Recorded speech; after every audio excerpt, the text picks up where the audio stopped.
will be between the National Conference and the American Conference as the leagues go into their first season in the full bloom of the merger. And so today, the West is favored slightly over the East, largely because they've got two of the three defensive teams labeled as great ones on their side. I'm speaking of the Minnesota Vikings and the Los Angeles Rams. Besides, on offense, they have the National Football League's most valuable player, Roman Gabriel, and the league's leading runner in Gale Sayers. The East may have an edge in receivers, but we'll get an argument on that, of course, from those who favor the West.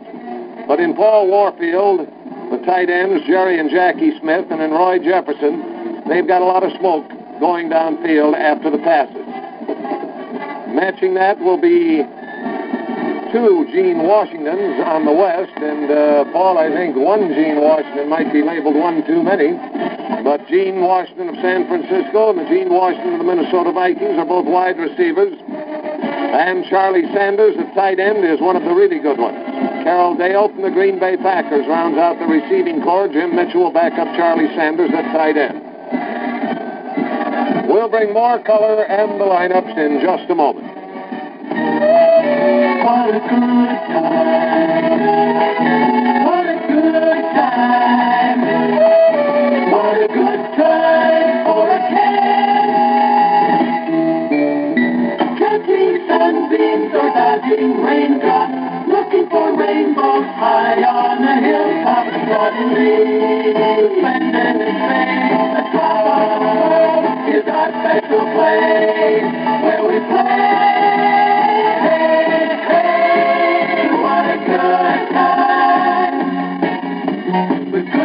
Of Kent was meant for a day like today. Ever notice how people who smoke hundreds are the ones who really enjoy a good-tasting cigarette? If that's you, get with Kent Hundreds. Nobody does them long like Kent does. So come on. What a good time for a Kent. Now we're back at the Coliseum in Los Angeles. With me today is Paul Gale. Speaking of history, a little while ago, Paul made a good bit of history for the University of Minnesota, and then has moved on to become sports director of WCCO in Minneapolis, one of the long-standing CBS affiliates. And, Paul, I know following the Super Bowl, you've had a chance to dry your eyes and gain heart again for what is a very fine team and one that looks to be a dominant force in the National Football League or National Conference. It will be next year for some time to come. You've got a good many Minnesotans in this game. Yes, we have. As a matter of fact, before the game, 8 members were selected to play in the contest. 7 would be active. Joe Kapp, the fine quarterback of the Minnesota Vikings, injuring his left shoulder in the Super Bowl game against the Kansas City Chiefs. Here at the ball game, but in street clothes, taking it in. We understand now that Fred Miller, fine defensive tackle for the Baltimore Colts, has a detached retina of the eye. It was discovered just prior to today's ball game, and another Viking has been inserted. As a matter of fact, I think he's probably en route from Whittier, California, where he makes his off-season home. I'm speaking of Gary Larson, who at one time played on this field for the Los Angeles Rams before coming to the Vikings a few years ago in a trade. So we will indeed have 8 players from the Minnesota Vikings in today's, as you put it, confrontation. They have a rebuilding situation going on in the National Football League, and it's attested to by the fact we have 4 rookies in this game today. Last year there was only one. That was Charlie Sanders, tight end from Detroit, the only rookie that made it. Today we have no less than 4. And I do believe, Paul, that the result of the Super Bowl game indicated that there was a good bit of rebuilding going on. Certainly the advent of the Minnesota Vikings from an 8-6 record to a record this year that almost set a new consecutive game winning streak in the NFL showed that there is an area for sharp upgrading in the NFL.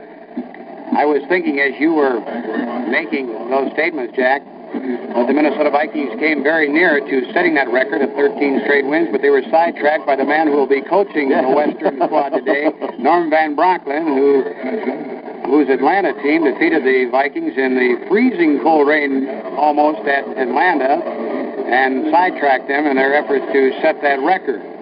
Speaking of Norm Van Bronken, he performed quite well here years ago for the Los Angeles Rams, and the man who will be coaching against him, Tom Fears, now head coach of the New Orleans Saints, was a man on the other end of so many aerials from the Dutchman. As Jack said earlier, it's a pretty fair day for football in Los Angeles, specifically the Coliseum. The temperature about 68 degrees. Field is in excellent shape. They anticipated they might run into some rain, so they had a tarp on the field since Wednesday. And it doesn't look like a lot of ball games are played here between the Rams and USC and UCLA, I might add. It's in excellent shape. The West is favored by 6 points. I couldn't help but think as Norm Van Bronken was on the field watching his Chargers go through their pregame drills, what he must be thinking when all of a sudden the snap from the center, Mick Tingelhoff, the all-pro center from the Vikings, goes to Roman Gabriel, most valuable player in the NFL, most valuable player in this same Pro Bowl game last year. And Gabriel hands the ball off to Gale Sayers, who's led by Tom Matty, and then Tom Mack, the guard, pulls out and leads him off tackle. You sort of drool a little bit when you are in with the Atlanta Falcons, a building stage. These two teams coming in here today originally were to match Roman Gabriel. Bill Nelson, Fran Tarkenton coming in for the East. Roman Gabriel was originally to be matched up or in the same backfield with Joe Kapp of the Minnesota Vikings. And what's the report on Joe? I talked to Joe Kapp the morning after the disappointing loss to the Kansas City Chiefs. I say disappointing loss for Minnesota fans who are listening in, and certainly I'll have to admit I was a Minnesota Viking fan. Joe Kapp had some torn muscles and strained ligaments in his left shoulder. He had it in a sling of sorts after the ball game, and obviously could not play in this Pro Bowl game today. But Jumpin' Joe Kapp, as we affectionately call him in the Midwest, will be ready to go come the 1970 season. Disappointed like the rest of his teammates, but he's a competitor. He'll be back. We pause 10 seconds for station identification. This is the CBS Radio. San Francisco.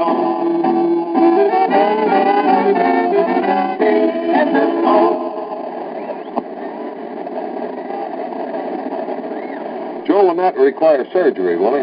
No, not to my knowledge. Dr. Don Lannon, their team physician, said no to that, but he'll need a lot of rest and recuperation because it was a long, tough season, and then to have that happen late in the ball game against the Kansas City Chiefs. Jack, this is the 20th annual Pro Bowl game. The West leads 12-7 over the East. Last year they defeated the East 10-7. I believe it was Bill Brown of the Minnesota Vikings that scored on a short plunge to put the winning tallies on the board. The East team now makes their way onto the field, coached, as we said earlier, by Tom Fears, who in 1951 caught a couple of touchdown passes in the Pro Bowl game right here in Los Angeles. And playing in that game was the man he'll be coaching against, Norm Van Bronken. The realignment has been one of the dramatic news developments in the National Football League during this week. A realignment painfully arrived at. As a matter of fact, finally developed into the luck of the draw when 5 of the least controversial realignment formulas were dropped into a bowl. And the secretary of Pete Rozelle, the commissioner of the National Football League, pulled out number 3, which left the Central Division fall exactly as is. What was the Minnesota reaction to that? Very favorable. I got on the phone and immediately called Bud Grant, the head coach of the Vikings, and he said, well, we're at least very familiar with our opposition. Yes. A lot more familiar than we were with the Kansas City Chiefs. And he said, and I'm sure the fans will be happy. The little bit of irony attached to it was that all the other three teams in the Central Division wanted Minnesota out of there. They were making the claim that they wanted one warm weather city in their division. I'm not at all sure that was it. They just wanted the Minnesota Vikings in somebody else's division. But actually, I think with all the cold weather teams in one division and with a division that has all more or less warm weather teams, the Western of San Francisco, Los Angeles, New Orleans, and Atlanta, from the standpoint of getting rid of those sub-zero games late in the season, I think from scheduling purposes, it'll be easier to arrive at than if they had one to worry about in a division of otherwise cold weather teams. That's 5 teams. Eastern Division setup, incidentally, ladies and gentlemen, will be New York Giants, Philadelphia Eagles, Washington Redskins, St. Louis, and the Dallas Cowboys. So you have 2 divisions of 4 teams each and one of 5.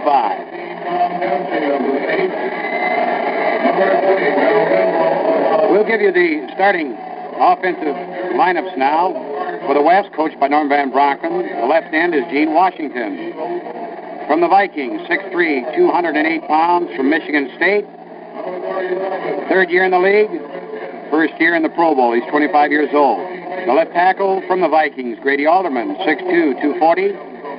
Detroit, 31 years old, a 10-year veteran, and this is his 6th game in the Pro Bowl. At left guard, from the Rams, Tom Mack, 6'3", 250. From the University of Michigan, he's 26 years old. 4-year veteran, 3rd year in the Pro Bowl. At center from the Vikings, Mick Tingelhoff, 6'2", 237, Nebraska, 29 years old, 8-year veteran, 6th time in the Pro Bowl. At right guard, from Green Bay, Gail Gillingham, 6'3", 265, the University of Minnesota. He's 25, a 4-year veteran, and his 1st year in the Pro Bowl.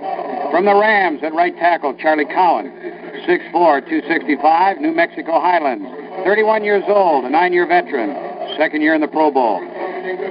From the Detroit Lions, at tight end, Charlie Sanders, 6'4", 235, the University of Minnesota. He's 23, 2-year veteran, and his 2nd year in the Pro Bowl.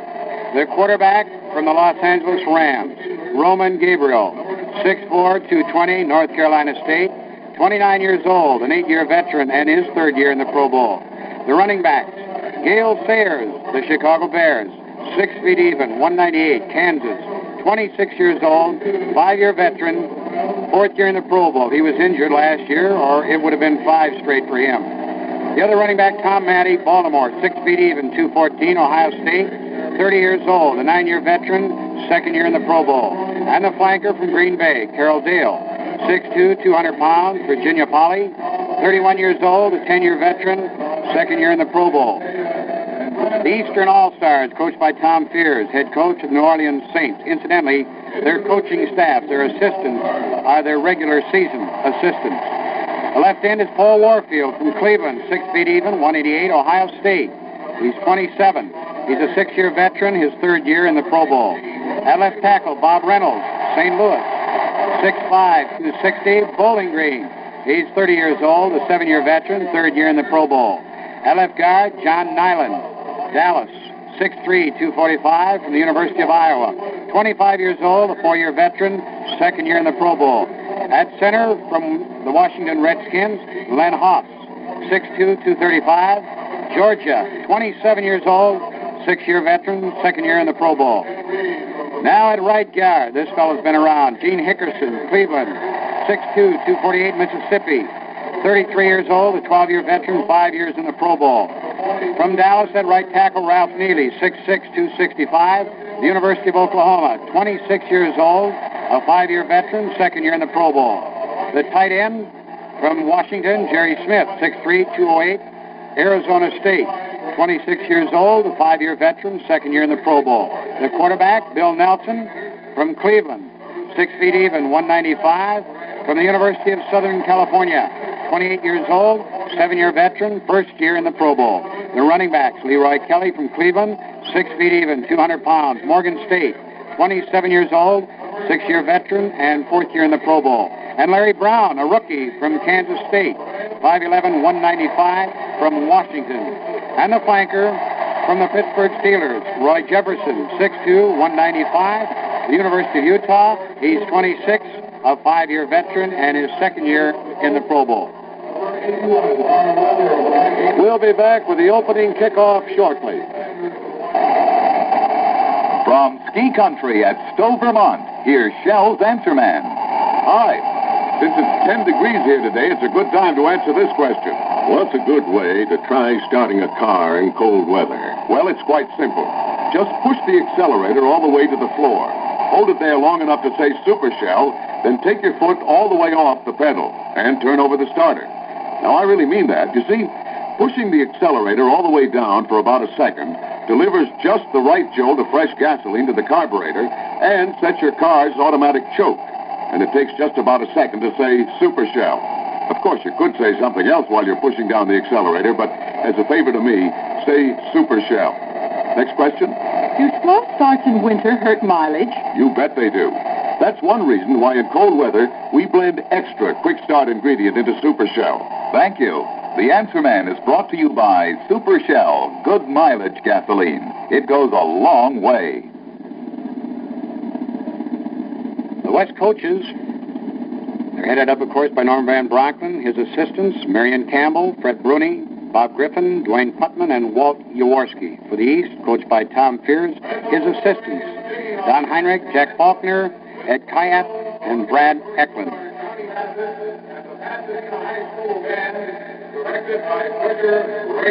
And now the crowd rises as we hear our national anthem.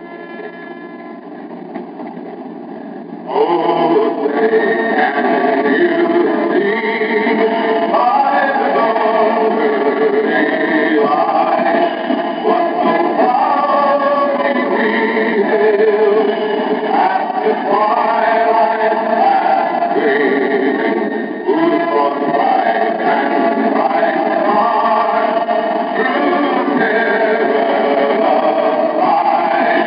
o'er the ramparts we watched, were so gallantly streaming, and the rockets will wail for the comfort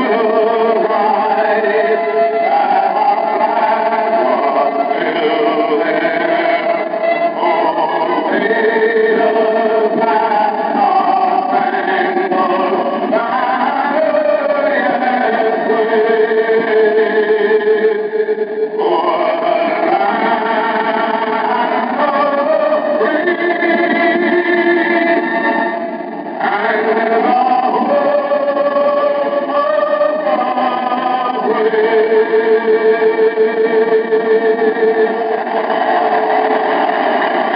Now, this is Jack Dries with Paul Giel as we prepare for the start of this 20th and final National Football League All-Star game known as the Pro Bowl. The East has won the toss, and they will receive the opening kickoff, and that may even things up a little bit as far as this proposition of the West being a one-touchdown favorite. At least the East will get the ball first. If they can put something on the board, Paul, it'll be, in the overused cliche, a brand-new ball game even from that standpoint. The East is captain defensively by Larry Wilson, tremendous safety of the St. Louis Cardinals, and on offense by Gene Hickerson, the 12-year veteran from Mississippi for the Cleveland Browns.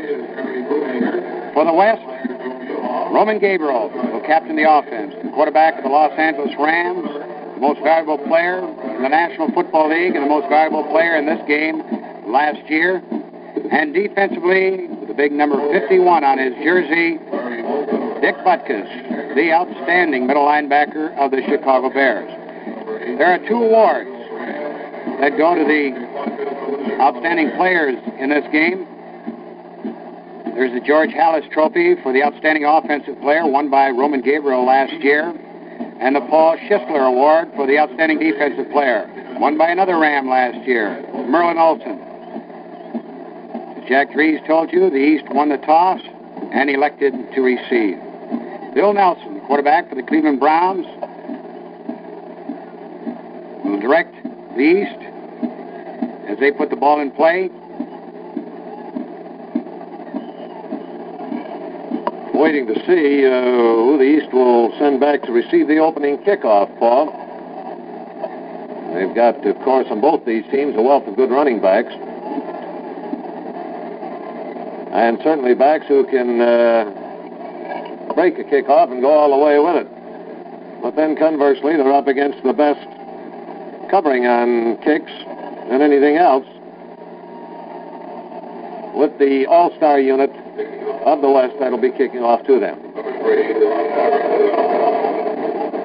Well, let's take a look. We see Leroy Kelly trotting back deep. Leroy Kelly of the Cleveland Browns.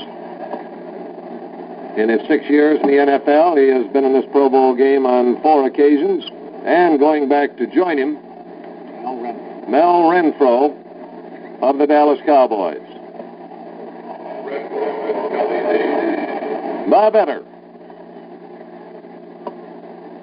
will kick off for the West from the Atlanta Falcons.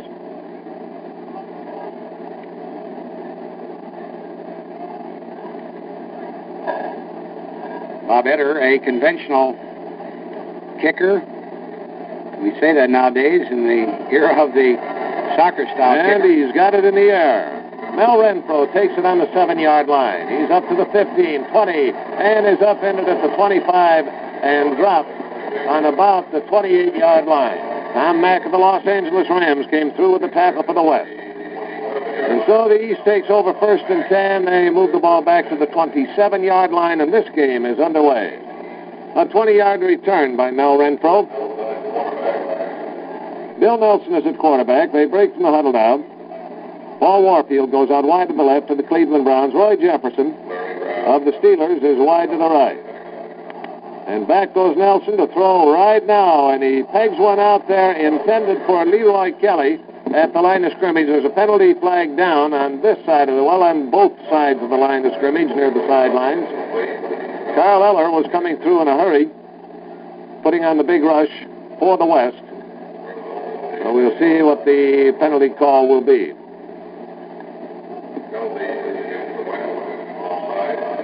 The West was offside, so it's still 1st down, but now with only 5 yards to go, and the line of scrimmage has been moved to the 32-yard line. So it's 1st and 5. The game has just begun. There is no score. Roy Jefferson comes out wide to the right once again. Paul Warfield wide to the left. Jerry Smith is at tight end, and he's set to the right side. The ball is given over to Larry Brown of the Washington Redskins, and he gets through the line for a good-looking gain up to the 42. That's enough for a 1st down. Dave Robinson, the linebacker from Green Bay, brought him down. 1st and 10 at the 42-yard line. Leroy Kelly and Larry Brown are the running backs for the East. And they move the ball out now to the 42 for the first down of the game. Warfield left once again with Jefferson right.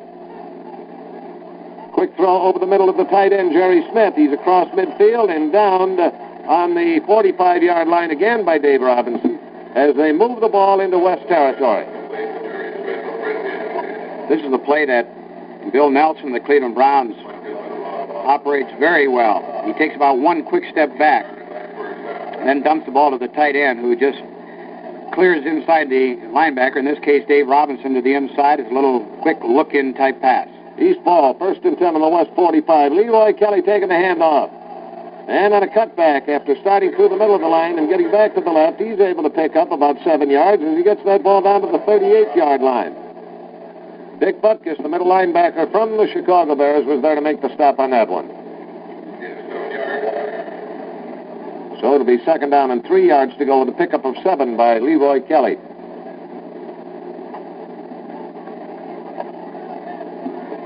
Once again, the East is out of the huddle and ready to go. They have stayed with this basic formation thus far throughout the game. Warfield to the left, Jefferson to the right. And this time the throw is to Warfield over near the sidelines. He makes the catch inbounds at the 30-yard line, but his momentum carried him out. Paul Krause was covering, but it had nothing to do with him going out of bounds. And that's an 8-yard pickup and another 1st down as the East is marching steadily toward that western goal line. Paul Krause of the Vikings is playing free safety. Rick Volk, normally a free safety for the Baltimore Colts, is playing strong side safety. They have an abundance, it seems, on the West of free safeties, including Willie Wood, who's on the sidelines. Again, the same offensive formation. Wide receivers out on both sides. First down, Nelson back to throw. Has time, throws one for Leroy Kelly. Did he get it? Looks like it is a completed forward pass, and it was a diving catch. His back was toward us as we looked down from our broadcast booth, but he got under the ball and completed it just short of the 25-yard line.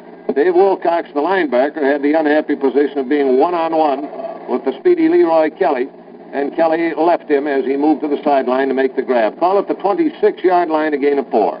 And Bill Nelson now 3 for 3.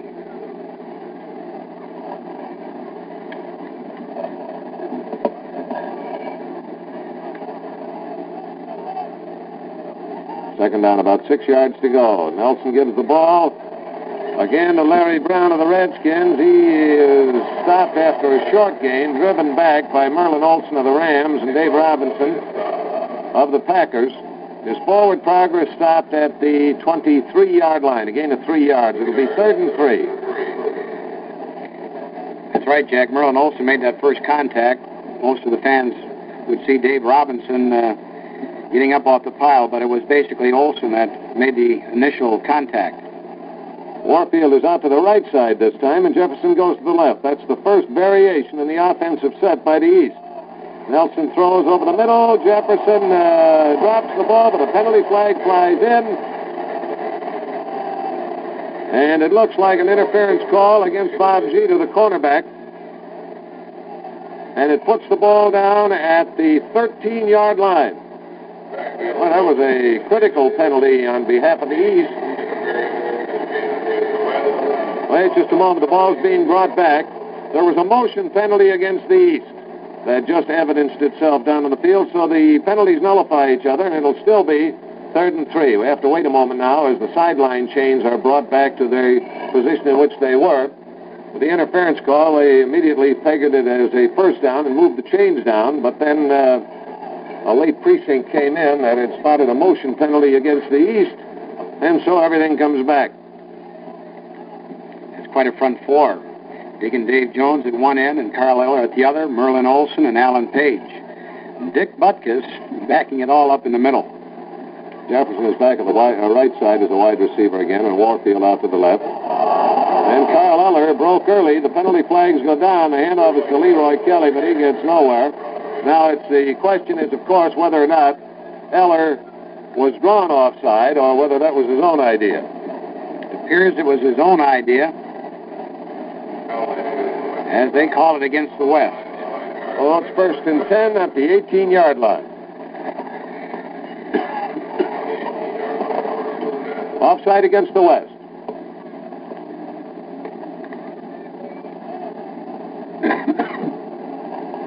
East out of the huddle once again. Now they're 18 yards away from the West goal line. They've taken the opening kickoff and haven't given up the ball. A pitch out to Leroy Kelly sends him wide to the left. He's hemmed in along the sidelines and pegged out of bounds by Dave Wilcox, the right side linebacker from the San Francisco 49ers, and he hit the sideline at about the 16-yard line, a gain of only 2 yards. He's coming out, strong right, with the long side of the field to their right, and then that quick pitch out back to the short side, as they call it in pro terminology, to Kelly. I remember Bud Grant of the Vikings saying that Cleveland is one of the few teams in professional football that still try to sweep because of the tremendous blocking with their guards and Leroy Kelly being able to get around the bend. Second down with 8 yards to go now for the East. And Nelson is looking for an air route again, and he pegs one to Paul Warfield, who has the ball at the 10-yard line and falls out of bounds. Covering was Bob Jeter. And Nelson is pitching those passes about knee-high to the sidelines, and the defensive back has no chance on him. Warfield can catch anything in the neighborhood. So while it is a tough pass to handle from looking at it, it's one that Warfield can gobble up. Throw the ball at the 10, it'll be 3rd and 2. The East taking the kickoff and controlling the ball. Here in the first quarter, no score between the West and the East in the Pro Bowl game in the Los Angeles Coliseum. Tight line formation this time. No flankers out. A lot of blocking, and Leroy Kelly is sweeping to the right, and he sweeps all the way. Leroy Kelly. And a tight line formation with no wide receivers. Everybody in there a blocker. swung around the corner and into the end zone for a touchdown. This is just what we were saying about the Cleveland Browns and who was out in front of Leroy Kelly, the veteran Gene Hickerson, that offensive right tackle, getting out around the bend as the cornerback came up. Lem Barney and then Paul Krause, he sort of shoved them to the side, and Kelly cut inside for the TD. Aided by one penalty, the East went 73 yards in 11 plays. And now the try for the extra point. And it is good. Tom Dempsey boots it through. Timeout is called on the field with the score, East 7, West nothing. How'd you like to play, Dolly? Fine, Andy. Say, have you noticed that man over there? He keeps staring at me. Oh, Dolly, it's just your imagination. Andy, I know when I'm being stared at. Now, look, he's coming over here. Andy, do something. Relax, I'll handle him. Excuse me. What can I do for you, fella? Well, I just couldn't help staring. See, I told you, Andy. You know, I could swear I've seen you somewhere before, like on television. That's it. You're Andy Granatelli. Say, can I have your autograph? Sure. You know, I use that STP oil treatment of yours all summer long in my car, and it works great. You ought to use it in the winter, too. Gives your engine the extra lubrication it needs in cold weather to start faster. Hey, this is my lucky day. I got Andy Granatelli's autograph and a tip on how to get my car started. Thanks a lot, Mr. Granatelli. Oh, nice to meet you, too, ma'am. Say, Dolly, What, Andy? I think that funny little man over there is staring at you. Well, it's about time somebody noticed me.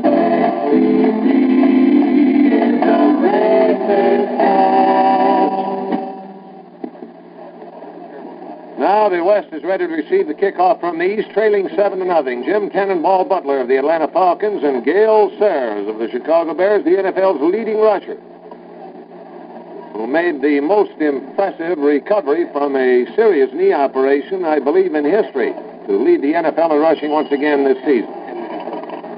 Tom Dempsey to kick off for the East. And he shanked one. It's dropping on the 25-yard line to one of the up men. Jim Mitchell of the Atlanta Falcons, who is a tight end, was up there in the blocking screen on the special teams, and he caught that ball on the 25, brought it back to the 32, and it'll be 1st and 10 at that point. Dempsey appeared to get his steps off as he approached the ball. They usually march back about 10 yards. They have a particular stride, particular foot they lead off with, and he seemed to be off, and at the last second had to sort of stop and then try to boot it with no body behind it whatsoever, and it went straight up in the air. The West comes out in an I formation, shifts out of it now. Gabriel goes back, fakes to Tom Matty, then drops farther back to let one go long. Gale Sayers has it at the 30 and is knocked out of bounds at the 28-yard line by Mel Renfro. Roman Gabriel, hitting for distance on his first crack out of the box, puts one into the air that is in the arms of Gale Sayers at the 30-yard line. 2 yards later at the 28-yard line, he stepped out of bounds. Roman Gabriel with that half roll out to the right, looking at Carroll Dale from the Green Bay Packers down the right side. Then at the last second, turning, looking to Gale Sayers out of the backfield to the left, straight up, and licking his man. 40 yards on the play. 1st and 10. Pitch out to Gale Sayers. He's hunting for something along the line, but can't find any place to go. Moving through to make the stop was Big George Andre of the Dallas Cowboys, with Chuck Howley, also of Dallas, the linebacker, right behind him. He picked up a couple of yards. He's got that ball down to the 26-yard line, where it'll be 2nd down and 8 yards to go. Roman Gabriel, 24 touchdown passes during the regular season, one short of the Ram record. Carroll Dale is out wide to the left. Gene Washington of the Minnesota Vikings is the wide receiver to the right side, with Tom Matty and Gale Sayers the running backs. Charlie Sanders at tight end. Roman Gabriel back to pass, slips, and he is thrown for a loss. As Gabriel tried to set up and dig in that right foot preparatory to pumping the throw, his foot went out from under him. And by the time he regained his balance, Bob Lilly from Dallas and George Andre, also of the Cowboys, were in to keep him right where he was, and that loss puts him back to the 34-yard line. That's a loss of 8. Be 3rd and 16.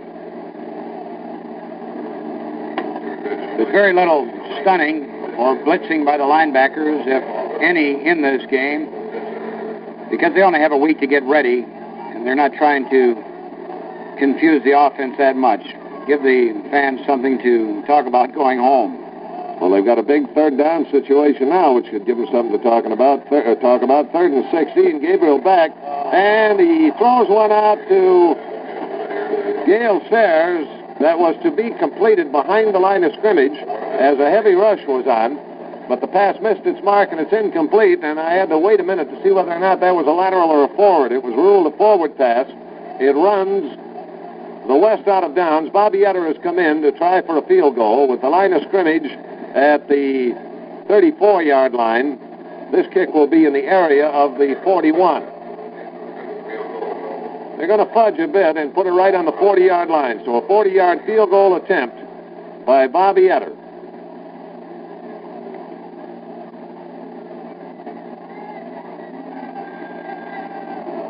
Got it well on its way, but it misses to the right. Timeout is called on the field with the score, the East 7 and the West nothing. In response to tens of letters, your Ford dealer presents Rowan and Martin in Your Lucky Stars. Dick, the time's right to save money on the 1970 Ford Galaxy 500, America's lowest priced, full-sized V8 hardtop during your Ford dealer's white sale. Well, it certainly is my lucky day. You can forget about luck. It's all in your horoscope. Hey, what sign were you born under? Park here, 50 cents. No, you do. Your sign of the zodiac. What are you, an Aries or Leo or... My mother's a Leo. Oh? Mrs. Leo Martin. Oh, so your father's name is Leo? No, my father's name is Elizabeth. Come on, you trying to tell me your mother called your father Elizabeth? Well, of course not. She calls him Liz. Oh. Gotcha. Well, anyway, now's the best time to get the beautiful Galaxy 500 with Ford's big 302 V8. Has power steering, automatic transmission, and white sidewalls available, too. So while the stars are still favorable, see your Ford dealer during his white sale. And tell him Rowan and Martin sent you. And if you can't say that, tell him Leo sent you. Oh, shut up. Now we're back with the East in possession of the ball. The first play from scrimmage from the 20-yard line picked up 9 with Larry Brown carrying the ball. Now it's 2nd down and a yard to go at the 29-yard line. The East is leading in the ball game 7-0. Nelson gives the ball to Leroy Kelly. He's off tackle to the right. Moves inside the spread wide defender and gets that ball up to the 33-yard line where Lem Barney, the cornerback, came in to make the stop with help from Dave Robinson, the linebacker. So the ball at the 34, it's a first down. 1st and 10. Deacon Dave Jones, who's playing on the left side now at defensive left end for the West. Jim Marshall's on the right side from the Vikings. Jones really pinched down on that one and got caught to the inside and was sort of batting himself on the side of the helmet for getting licked. Warfield is sent to the right side this time. Nelson on a semi-roll, now running hard as the rush develops. Flips one and pegs it through a crowd into the arms of Jerry Smith, his tight end at the 49-yard line. Boy, he really had to thread through the defenders on that one, but he whistled a strike in there. And it's a first down. Greg Brazina, the linebacker, was back there covering the tight end, but there was no stopping that pass. That had some mustard on it. It's 1st and 10 at the 49. And Nelson is 5 for 5.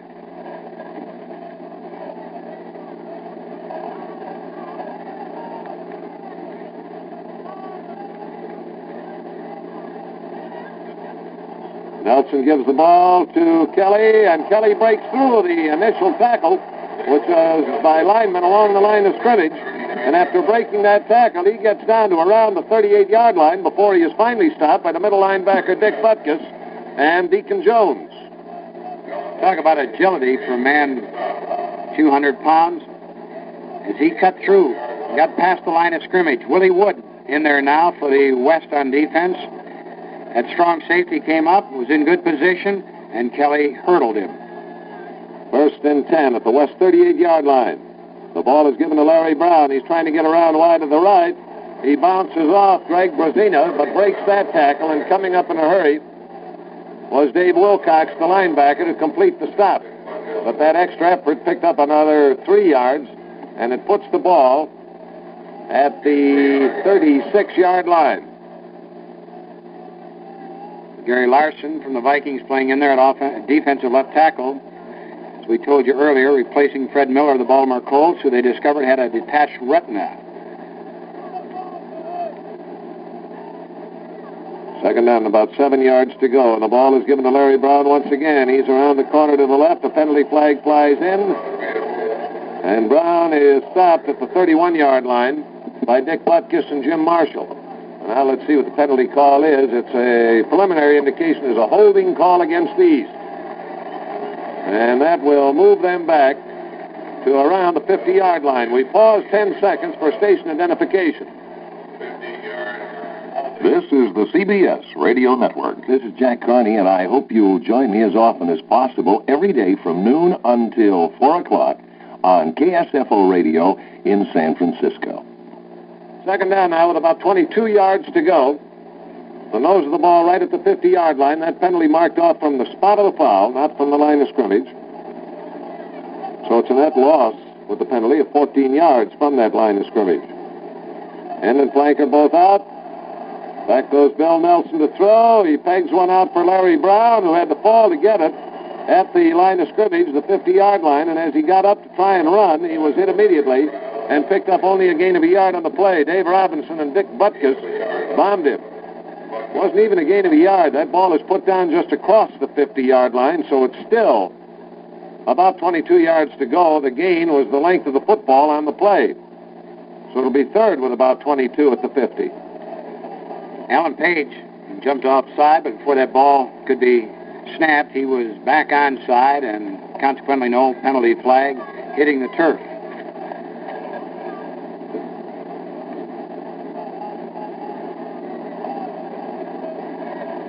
Now they fan out into a spread formation with the tight end wide to the left along with a wide receiver. Nelson back, looks, and as he lets one go, it is blocked going across the line of scrimmage by Gary Larson, and the ball hit the ground incomplete. So it's fourth down, and the East will have to give up the football by punting it for the first time in the game. That was the first incompleted pass for quarterback Bill Nelson, the Cleveland Browns, running things for the East, 6 for 7. Gary Larson tipping that ball. Score 7-0 in favor of the East, and we've got 4.5 minutes left to play in the first quarter of the game. Bob Walden is back to do the punting. Gale Sayers and Lem Barney are deep for the West.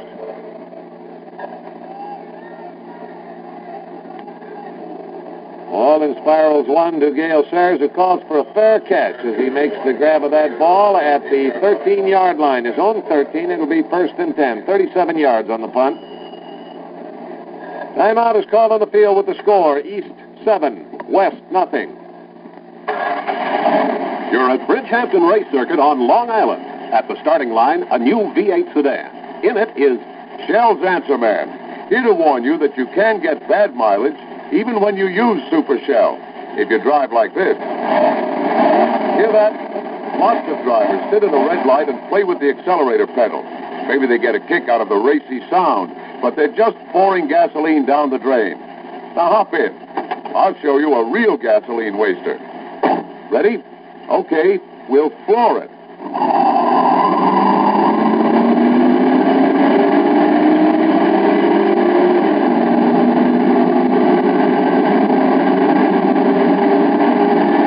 To 60 in 12 seconds. But during that acceleration, we were getting only 6 miles per gallon in a car that should deliver 18 miles per gallon at steady highway speed. Get the message? For good mileage, get Super Shell. Good mileage gasoline. Now we're back at the Coliseum. This is Jack Dries with Paul Giel as the West takes the ball once again. They could only get close enough the last time they had the ball to attempt a 40-yard field goal, which was not made. And so the score holds at 7-0. And now they take it again, beginning at their own 13-yard line.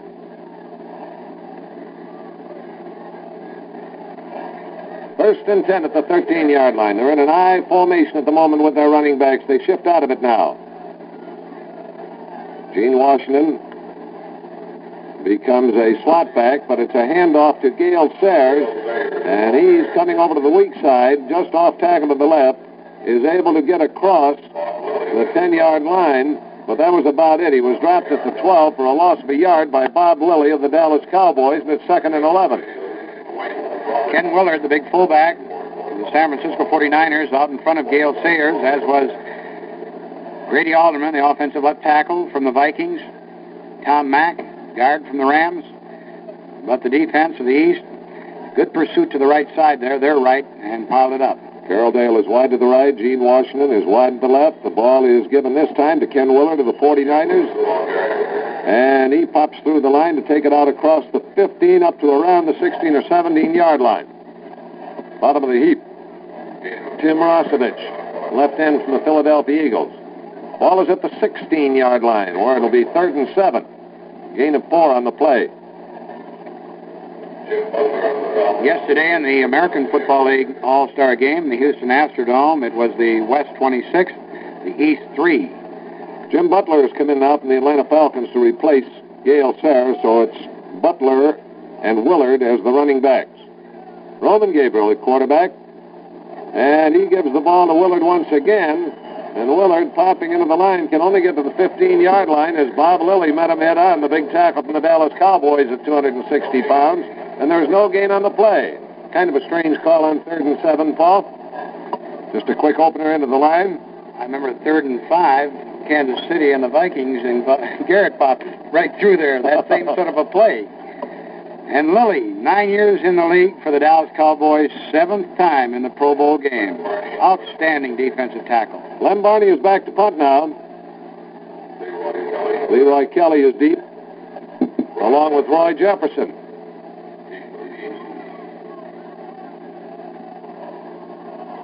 Barney gets one well in the air. Kelly goes back to take it on his own 38, gives a little ground, gives some more now. He's back to around the 33 with Tom Matty chasing him.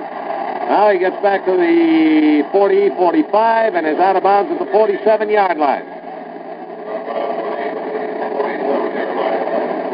Tom Matty, who was chasing him all the way, wound up chasing him out of bounds. A 46-yard punt, 9 yards on the return. And the East takes the ball, 1st and 10, at the 47-yard line. Now let's see if the East has made any changes. Bill Nelson still at quarterback. Warfield wide to the left. Jefferson wide to the right. Leroy Kelly and Larry Brown are still the running backs. So there have been no changes in the offensive lineup. There's a quick flip completed to Leroy Kelly on a screen, and it's a good-looking screen in front of him. But Dave Robinson from the Packers comes busting right on through, overwhelms the screen and the ball carrier, but not until that had gotten to the West's 49-yard line. Hickerson from the Cleveland Browns, ready to lead his teammate upfield, but he was about 5 yards in front of Leroy Kelly, and this gave Robinson room to slip in between them and make the stop. Dave Robinson, former All-American end at Penn State. Ball spotted on the 48-yard line, so it's 2nd down with 5 yards to go. Larry Brown takes the handoff and is able to get down to about the 45. A penalty flag came in. It looked like the West was offside, but you always have to wait and see whether or not a movement along the offensive line might have drawn him offside.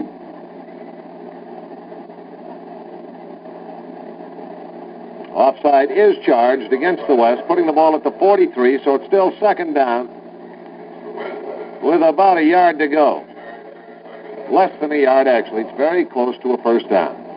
And at 2nd down, with good running backs, this is a down that if Nelson wants to, and with a 7-point lead, he can play with and go for a long bomb, confident that on 3rd and about a foot to go, he could pick it up. It's 7-0 in favor of the East. We've got about a minute and 20 seconds left to play in the 1st quarter. He's going to get the 1st down, and if he can, he gives to Leroy Kelly, or to Larry Brown, rather, and Brown has the 1st down as he gets around the corner and takes it to the 34-yard line. 1st and 10. Ken Reeves came in to make the stop. It's remarkable in a game of this type, with a relatively short period of time to put the game together, that the East can run the sweeps as effectively as they're doing today. Dave Wilcox, corner linebacker on the right side for the West, was doing a lot of hand fighting but getting nowhere, as Brown was still able to sweep to the left side. East in rushing now, 67 yards, just 5 yards rushing for the West, but the East has controlled that ball. 1st down, and Nelson goes back to throw. A big rush is on, and he had no chance. Merlin Olsen came through like he was helped by a catapult. And about the time that Bill Nelson got back to set up, Olsen was all over it. Puts the ball back at the 45, a loss of 9 yards. It'll be second and 19. Merlin Olsen's, of course, the all-pro defensive tackle of the Rams, 8 years in the league and 8 years in the Pro Bowl. That's a pretty fair record. Boy, that really is. He is the longest point of service in Pro Bowl competition of anybody on the field and has never been out of it. So, second down and long yardage. 19 yards to go for a first down. Back goes Nelson. He flips a screen pass to Larry Brown, picks up one block. He goes back against the grain and really got hit. The ball is jarred loose. Dave Robinson picks it up for the West. He fumbles, but it's still recovered by the West. Wilcox finally got it after Robinson had picked up that loose ball on a monumental collision that really jarred it loose from Larry Brown. Merlin Olsen came through with a big booming tackle. It jarred the ball loose. Robinson picked it up, fumbled when he was tackled, but Wilcox of the West retained possession by falling on the loose ball, and the West takes it first and 10 at the 38, and there's the end of the first period with the score East 7 and West nothing. Here at Bridgehampton Race Circuit, a Ferrari is pulling into the pit.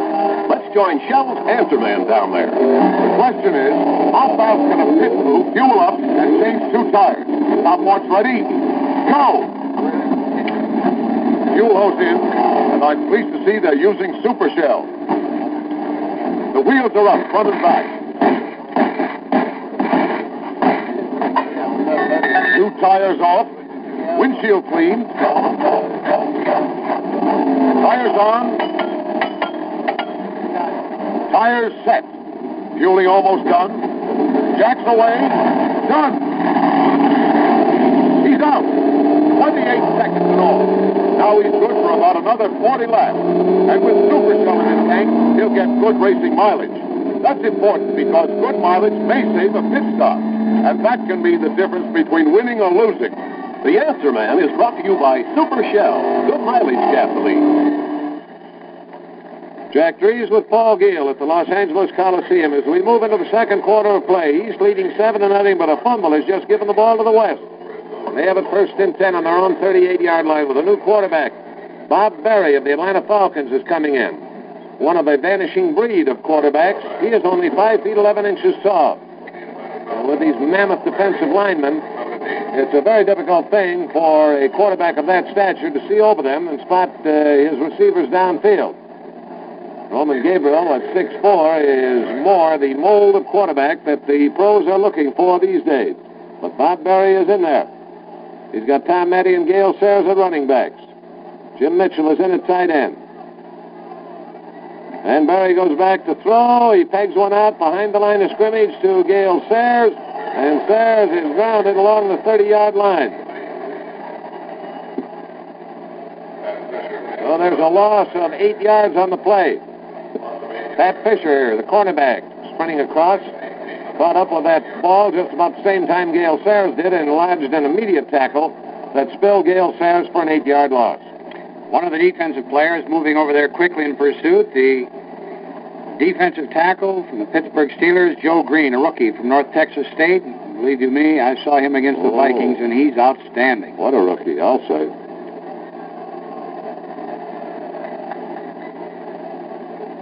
Berry rolling out to the right side now. And he's in trouble. Is touched and dropped by Joe Green, the subject of Paul Gill's conversation just an instant ago, as Green came in and, while he didn't actually tackle the quarterback, Bob Berry, Berry trying to elude him, fell to the ground, and since he touched him going by, just laid a hand on him, it was sufficient to stop the play. And it puts the ball back at the 26-yard line, a loss of 4 more yards to make it 3rd and 22. Green was being double-teamed at the time, too, ladies and gentlemen. The East, the first time they had their hands on the ball in the first quarter, taking the initial kickoff, marched 73 yards in 11 plays with Leroy Kelly sweeping the right side for 10 yards to put them on the board. 3rd and 22. It's a draw play. Jim Butler has it, fumbles it. or Tom Matty rather, had it and fumbled it, and getting... Oh, Butler had the ball. Matty recovered the fumble. And the ball is back to the 26-yard line, which is the line of scrimmage, and it's 4th down.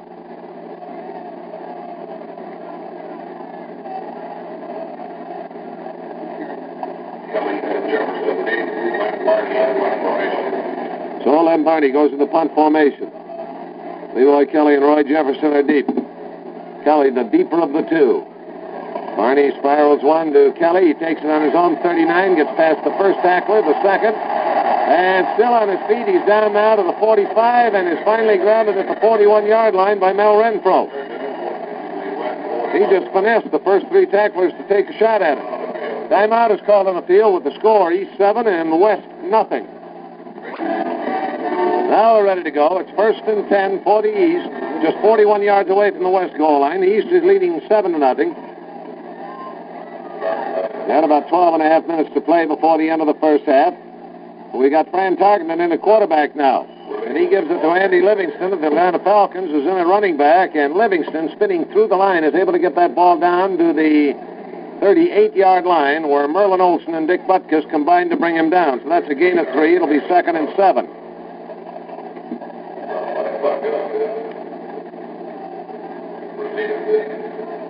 Fran Tarkenton, the quarterback now for the East. Jim Mitchell, or Roy Jefferson rather, is going out wide to the right. Paul Warfield wide to the left.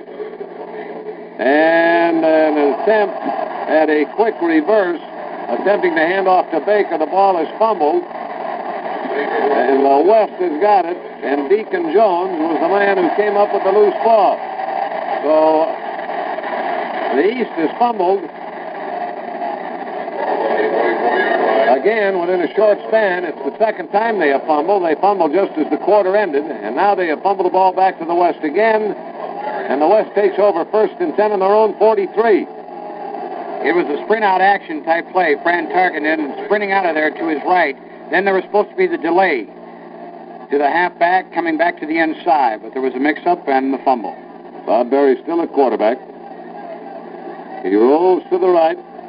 And his feet slip out from under him. He falls, gets up, but he cannot elude Tim Rosevich, who came in and downed him at the 38-yard line. A loss of 5, it'll be 2nd and 15. Boy, if it wasn't for Bob Berry's bad luck, he wouldn't be having any at all. That's twice now. He was rushed before over to the right sidelines with Joe Green hot in pursuit, and he slipped as he tried to duck underneath Green. And now as he tried to bail out back to his left side, he slipped again. And as I look down through my glasses at the turf, it appears that it is a little bit moist. And they're having some trouble with their footing. Back goes Berry once again, and he just gets it away as the rush closes in. The catch is made by Ken Willard, his fullback, who ran a drag pattern, delaying to fake a pass block and then going right up the middle. And it puts the ball at the 46-yard line, a gain of 8. Jim Houston making the tackle. Jack, that ball sort of went end over end. I almost think that perhaps some defensive player got a little bit of a hand on it.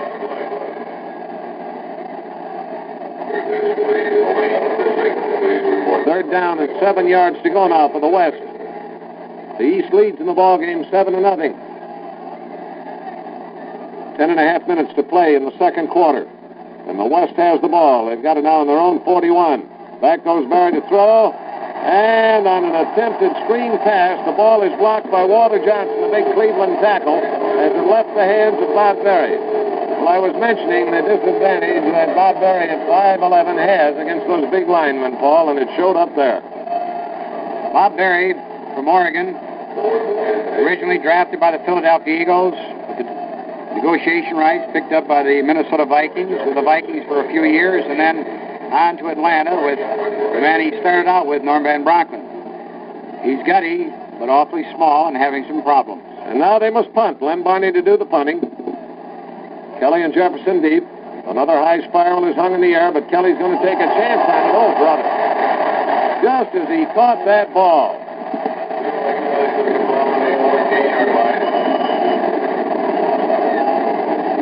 Timeout is called on the field with the score East 7, West nothing. With news of a new world's record, here's Shell's Answer Man. Now there's a fantastic new record for gasoline mileage. 244 miles per gallon, set on Super Shell. 244 miles per gallon. A new world's record set by 3 Shell technicians in Shell's annual mileage marathon. Of course, they used unusual driving techniques not generally recommended, and their car was highly modified. But they ran on the same Super Shell you can buy. One thing that tickles me most is that the Shell engineers who compete in the mileage marathon do so on their own time, just for the fun of it, which kind of shows that good mileage isn't just their business, it's their pleasure, too. Next question. What was the old mileage record? The old world record was 168 miles per gallon, set back in the 1950s by 2 Shell engineers. Thank you. The Answer Man is brought to you by Super Shell, good mileage gasoline. Super Shell, it goes a long way. Now we're ready to go once again. Leroy Kelly had notions about running that kickback, but Elmer Collette, big offensive guard from the San Francisco 49ers, who was playing on the West special teams, really lowered a boom just as he caught that ball and dropped him on the 14. So the East takes over on their own 14. Van Tarkenton, the quarterback. And he gives the ball to Livingston. Livingston gets around the corner. And on the sweep, he is able to take that ball up to the 21-yard line before Dick Butkus was in there to bring him down with help from Alan Page. That's a gain of 7. It'll be 2nd and 3. Jack, they've got a pretty fair crowd here. They were hoping for good weather and perhaps 60,000, but they thought they'd fall short of that, 50,000. But in this Coliseum, it's difficult to tell. I would guess between 50 and 55,000. 2nd down and 3 yards to go now. Tony Baker takes the handoff, finds a hole right up the middle, fumbles the ball, and the West is recovered again. Alan Page grabbed that loose football, and now the West has been given the ball again just 29 yards away. That's 3 fumbles by the East in a very short span of time. We have 10 minutes left to play in the second quarter of the game, and the West getting all these turnovers is, you might say, on the average, overdue to score.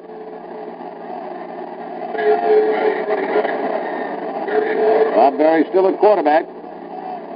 He fakes a draw to Gale Sayers, drops on straight back, has plenty of time this time, and throws an interception to Larry Wilson.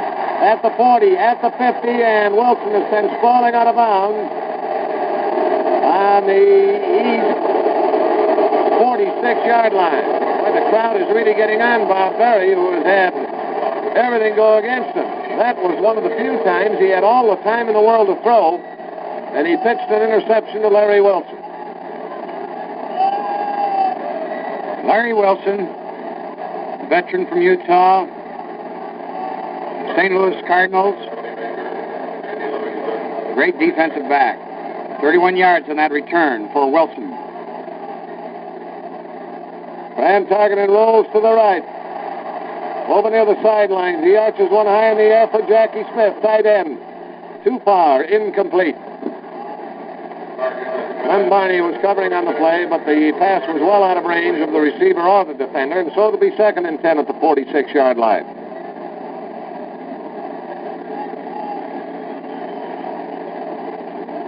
Tony Baker of the New Orleans Saints, Andy Livingston also of the Saints, are now the running backs. Tarkenton at quarterback, Jackie Smith at tight end. Roy Jefferson holding in there as one of the wide receivers. And Paul Warfield, of course, staying in there as the other. So the changes have been at quarterback and running back. The wide receivers that started the game are still in there for the East. Jefferson goes out wide to the right and Warfield wide to the left. 2nd down, 10 yards to go. Tarkenton gives the ball to Livingston. Livingston, busting through a hole just inside the right tackle position, is able to get inside the 45, but not much beyond it. He'll be grounded at the 43. Gary Larson was the tackler for the West. Gain of 3, it'll be 3rd and 7. Andy Livingston from Phoenix, JC. Originally started off with the Chicago Bears. He's a big one, about 230 pounds. Now plays with the New Orleans Saints. When Fran starts that sprint out action, it's very effective. The influence to the left, and then you trap back to the inside. Targeting back straight this time to throw out of the pocket, and he pegs one for Jackie Smith and glances off his fingertips. The pass was behind him, and Smith, trying to spin around in the air and reach back for that ball, couldn't hold it. So it'll be 4th down. Tom Dempsey is coming on to try a field goal of some length. The line of scrimmage is the 43. That'll be a 50-yard attempt. Tom Dempsey, who was born without a foot on his right leg.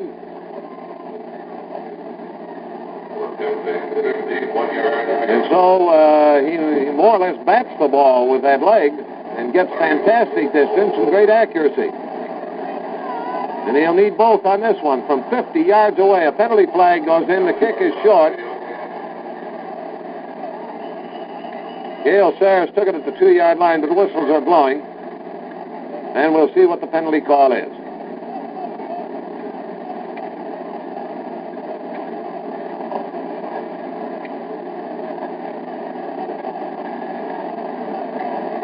The mark-off is being made against the West.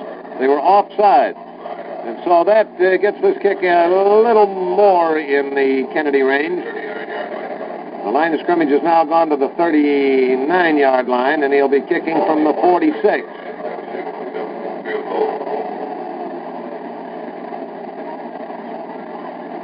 Gives this one a good ride. A real ride. And it is good.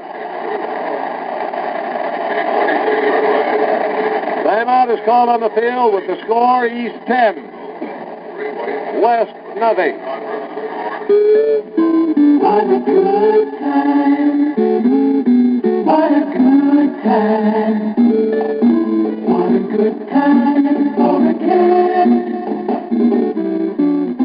Catching sunbeams with dashing raindrops, looking for rainbows high on a hilltop, and suddenly it's not on the world, it's like a and we play. What a good time. The good taste of Kent was meant for a day like today. Hey, can you think of a better time than right now for the good time taste of a Kent cigarette? Millions of Kent smokers will tell you they just don't make it any better tasting. So how about it? What a good time for a cat. Now we're ready to go. Jack Drees with Paul Gale at the Coliseum in Los Angeles. 8.5 minutes left to play in the second quarter of the game. The East has now moved out to a 10-0 lead with a 46-yard field goal. Tom Dempsey, the New Orleans Saints, booting it open from that distance. And now he's ready to kick off.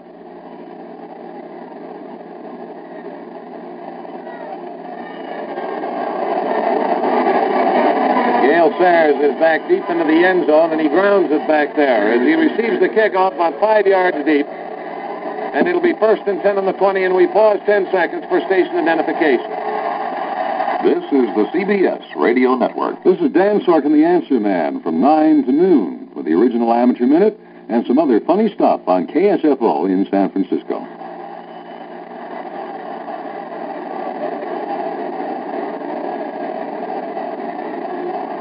Roman Gabriel is back in at quarterback for the West. 1st and 10 on their own 20-yard line. Gale Sayers, Ken Willard, the running backs. Pitch out to Gale Sayers. One blocker in front of him, and he gets around the corner and is caught and dropped at the 25-yard line. Larry Wilson coming in to make the tackle. It's a gain of 5 yards. It'll be 2nd and 5 on the 25 for the West. Grady Alderman, the offensive left tackle, pulling out in front of Gale Sayers on that quick pitch out to the left side there, but as he took his man to the outside, Wilson cut up to the inside and made a stop on the shifty Gale Sayers. Playing offensive right tackle now for the West, George Coons of Notre Dame. Ken Willard takes this handoff, has a nice hole in the right side of the line, and punches through to get out with plenty to spare for a 1st down. as he takes that ball to the 34-yard line where Dave Lloyd, the middle linebacker, made the stop. George Coons had been the number 1 draft choice of the Atlanta Falcons last year. Big offensive tackle and a good one. So it's 1st and 10 at the 34. Gene Washington, the San Francisco 49ers Washington, is wide to the left. Carroll Dale is out to the right. Gabriel taking a long count. Now gets the snap. Gives the ball to Ken Willard on a draw play, and Willard, dragging several Eastern defenders with him, is able to move that ball out to the 39-yard line. That'll be a pickup of 5. Walter Johnson finally was able to get him down. 2nd and 5 at the 39. The score is 10-0 in favor of the East. We've got a little less than 7 minutes to play before the end of the second quarter. Gene Washington wide to the left, and Carroll Dale wide to the right once again. The tight end is Jim Mitchell, and he's set to the right side. Penalty flag goes in, and the whistle is blowing this play to a halt. Gabriel was dropping back to throw, but they whistled the ball dead, and so he just stopped his movement. And I believe we're going to have an illegal procedure call against the West. There is the signal being given. It's a 5-yard penalty since it came before the snap, with interior linemen shifting after they'd come to their three-point stance, which is illegal. The play was ruled dead before it ever began. And it is still 2nd down, but 2nd and 10 at the 34-yard line. Carroll Dale is set to the left side this time, with Gene Washington to the right. This is the San Francisco 49ers Gene Washington. There are 2 of them on the west. Gabriel throws and hits Gene Washington, but Washington can't hold the ball. Covering over there in the play was Willie Williams, defensive back for the New York Giants. Washington had the ball in his hands and dropped it before he was deemed in possession and control, and so it's an incomplete pass, and it's 3rd and 10. Roman Gabriel is 1 for 3 in this ball game. Bob Berry, who he's spelling now, was 2 for 4 with 1 interception. There was some looping on the part of the defensive line of the East in that play. As we mentioned earlier, very little blitzing, if any at all, as far as the linebackers, but a little bit of stunning and twisting on the part of the front 4 or front 5. Gabriel back to throw once again. The pressure develops, but he gets the throw away long to Gale Sayers. He's got it, and out of bounds, down to the East 30-yard line.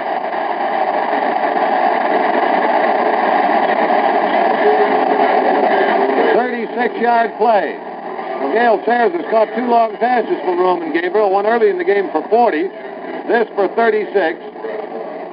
Jim Houston coming through on the stop of Gale Sayers, and it's 1st and 10 from 30 yards away for the West.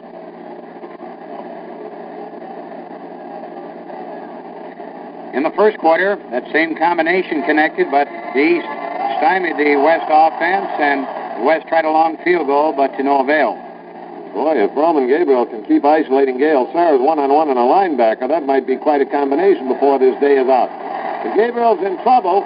Safety valve to Gale Sayers this time behind the line of scrimmage, and he can't get out of the trap. He's grounded at the 32-yard line, a loss of 2. The pressure really developed on Roman Gabriel as 3 of the front 4 got in there to almost nail him. And as he was tackled and dropping, he spotted Gale Sayers standing alongside him about 10 yards away and flipped one out to him, pretty much on a parallel line. And Sayers was able to keep it to a loss of 2 yards. It looked like it was going to be much more than that for a few moments. 2nd down and 12 yards to go from the 32. Carroll Dale out wide to the right. Out of the eye into a shift that makes Ken Willard a wingback to the right side. The lone running back in that position is Sayers. Roman Gabriel rolls to the right, looking for a target. Throws one, takes it complete to Carroll Dale at the 20. And Dale, trying to cut back, is caught and thrown at the 17-yard line. Tackle made by Chris Hanberger, number 55, the linebacker for the East. And it'll be 1st and 10 at the 17-yard line. That's what's known as a combination pattern, as Jack Dries described it. Willard in that slot to the right side. straight downfield about 10 yards, then cutting towards the sidelines. Dale wide to the right side, straight downfield 10 yards, cutting to the inside. You had a cross pattern, in other words, and then Gabriel, with that tremendous power of his, throwing across his body, getting the ball to Dale. Both wide receivers are set to the right side this time. They're both spread out, and it's a handoff to Gale Sayers. He's up the middle of the 10, the 5, head down. He plows to the 1. He actually broke the tackle that was made by Willie Williams, and Jerry Stovall, and rolled into the end zone, but his knee had touched on the 1. And so it is first and goal to go from 1 yard out, and the West looks like it's finally about to get on the scoreboard, but don't speak too soon.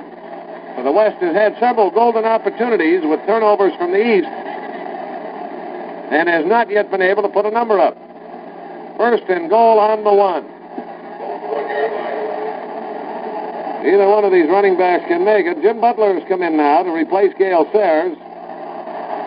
Handoff is to Butler. Penalty marker is in. It looked like the East jumped offside. Butler was stopped at the 2-yard line, but I believe it's East offside, and if that's the case, it'll be a penalty of half the distance to the goal line because they were on the 1, and that is the call. So now it's first and goal to go from a half yard away.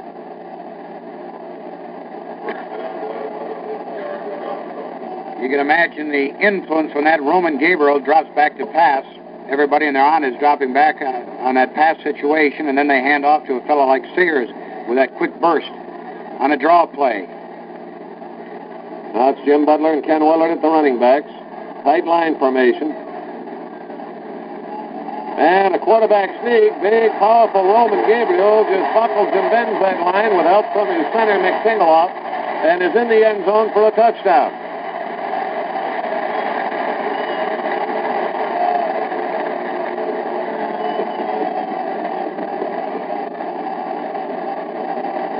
So they went the 80 yards, getting the ball on their own 20-yard line in 11 plays.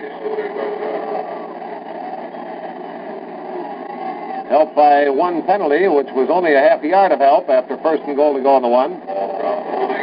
And now Bobby Etter on the try for the extra point. The score at the moment is 10-6, and Bobby Etter is hunting for the extra point and gets it.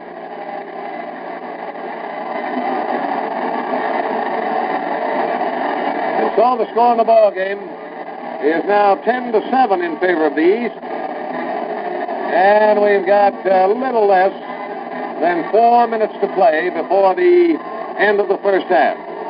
This NFL Pro Bowl game is being carried across the nation by the CBS Radio Network, and to our men in uniform around the world by Armed Forces Radio Service.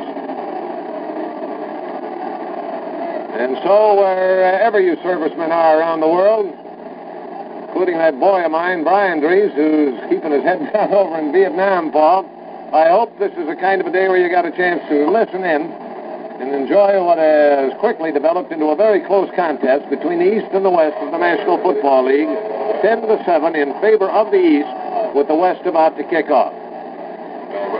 I know, ladies and gentlemen, and servicemen, it's a great thrill for both Jack and yours truly to work this game in the Los Angeles Coliseum, to see so many superstars from the National Football League on one field. The last Pro Bowl game, where it'll be strictly National Football League players. The NFL and the AFL will merge for the 1970 season, and maybe things will be even more interesting then when you have the stars of the National Conference, as it will be called, against the American Conference. Where that will be played and when, in 1971, remains to be seen. Bobby Etter kicking off. Leroy Kelly, Bobby ran for a deep, and Kelly's going to take a short kick on the 9-yard line. He's at the 20 looking for blocking. Could never really get into high gear. He was kind of picking his way along, waiting for some sort of a hit to develop in front of him. It never came, and he was able to bring it back to the 28-yard line where it'll be first and 10. Rick Volk of the Baltimore Colts made the tackle. And right behind Rick Volk, two of the outstanding guards in the NFL, Gail Gillingham, Green Bay Packers by way of the University of Minnesota, and Tom Mack of the Los Angeles Rams, the former Michigan Wolverine star.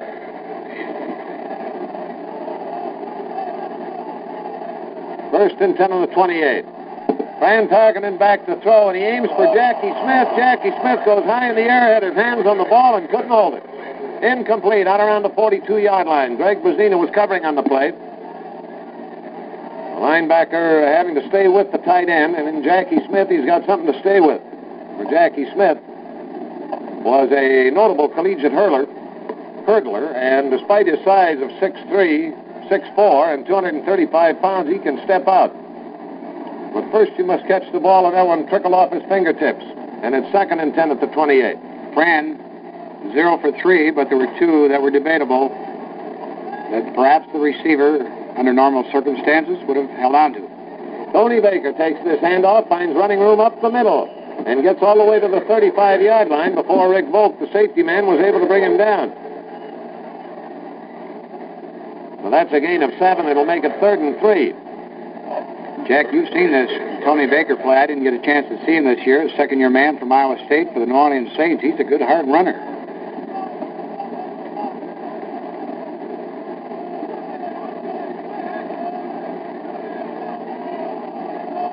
Ball at the 35. 3 yards to go for the first down.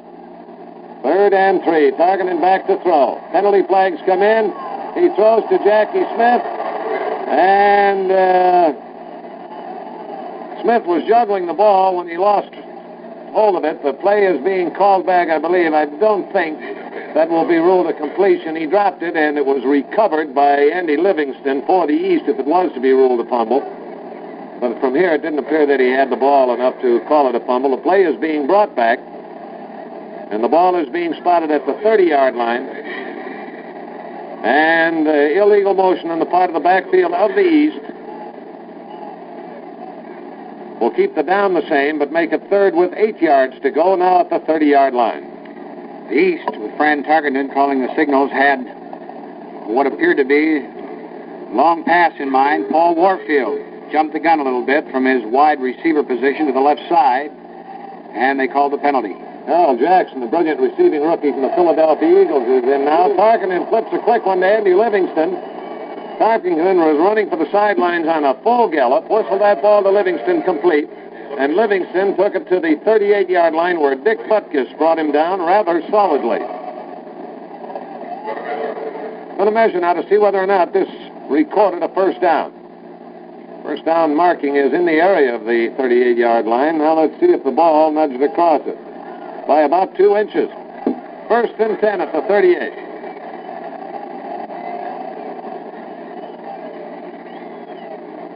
Two minutes and 20 seconds left to play in the half. The score of the ball game is 10-7 in favor of the East. We're in the Pro Bowl game in the Coliseum in Los Angeles. The East has the ball on their own 38-yard line. Fran Tarkenton is the quarterback. Harold Jackson goes out wide to the right and Warfield wide to the left. Tony Baker, Andy Livingston are the running backs, both from the New Orleans Saints, and play is stopped as the 2-minute warning is being given to each bench. The East took the initial kickoff in the first quarter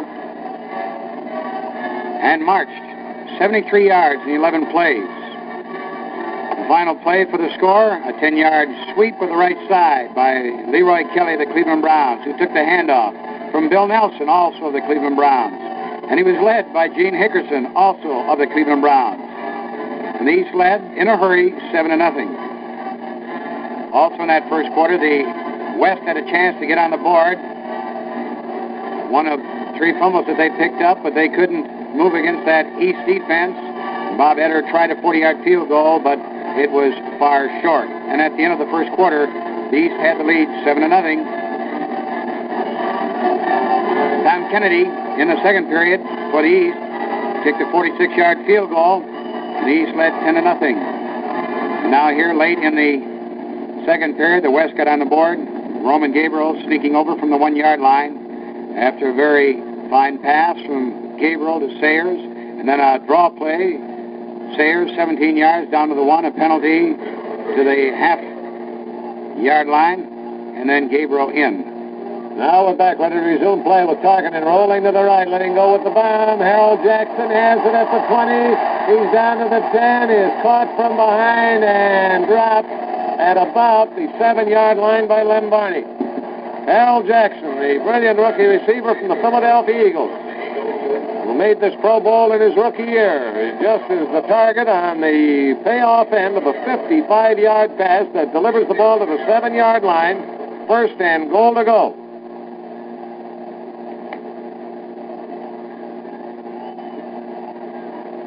Jackson made an outstanding catch, too, because he had to turn back for that ball and catch it about knee-high. I'm sure on the dead run, no contest, he would have gone in unmolested, standing up.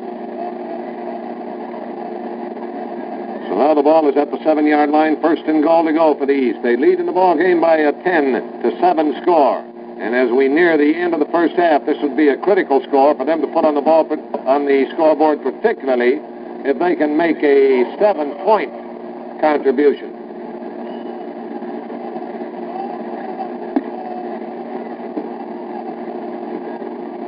They're back in the huddle, and there's a good bit of discussion going on in that huddle. The usual indication of a pass play, we'll see. Now Tarkenton is snug under his center. He's got both wide receivers out. And it's an end around with Paul Warfield swinging around. He's at the 5 and is knocked out of bounds just inside the 5-yard line. Dave Robinson, the linebacker, was over there to belt him out of bounds with help from Dick Butkus. So it's a gain of only 2. Jack, I saw that 3 times last Sunday in New Orleans. And it worked a little bit better than that against the Vikings in Kansas City. Lenny Dawson, Frank Pitts, the wide receiver. And the execution was about the same, only Pitts picked up a few more yards. And I can still see the first down, and then to Otis Taylor, and good night all. Do you suppose that the Vikings, who are now on the West defense, learned a little something from that game? I think Eller was on that same side. Second and goal from the 5. Andy Livingston busts into the middle and picks up a tough couple of yards down to the 3. Gary Larson was the first of several to hit him. Let's see whether they spot that ball on the 3 or the 4-yard line. It's going down on the 3, so it's third and goal to go from 3 yards out. Fran Tarkenton, does he roll out now that sprint out type action to his left to the long side of the field, fake that, and perhaps hand off on a trap up the middle? We'll see. Both wide receivers are out. Jackson to the right, Jefferson to the left. Tarkenton's going to throw. He has to move away from pressure now, drops way back in trouble, and they finally catch him and drop him back at the 19-yard line. And the big stop was Deacon Jones, legendary defensive end for the Los Angeles Rams, and he tracked down the elusive Tarkenton and put him back to the 20-yard line is where they're recording it. So it is fourth and goal to go from the 20.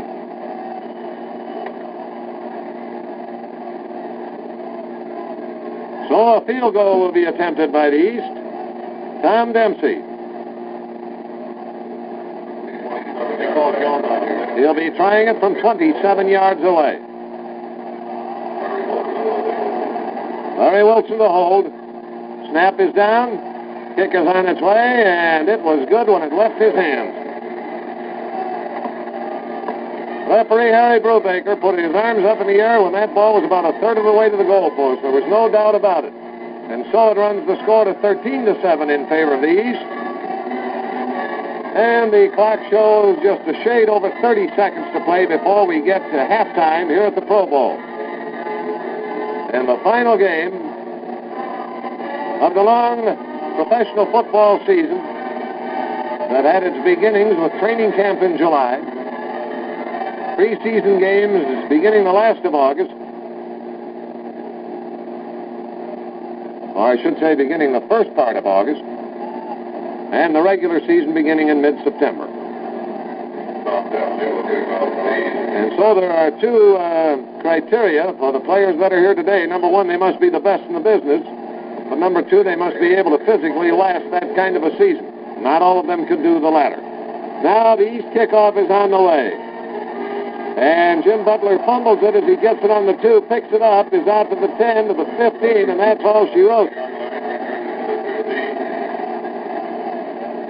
The ball is at the 15-yard line with about 28 seconds to play. The tackle made by Jerry Stovall of the St. Louis Cardinals.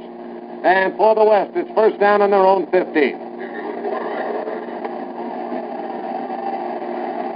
Roman Gabriel at quarterback. Back he goes, pumps once on a fake to Gale Sayers, then throws to the other side. Begs it complete over there to Gene Washington of the Minnesota Vikings, right at the sidelines. And it's grounded.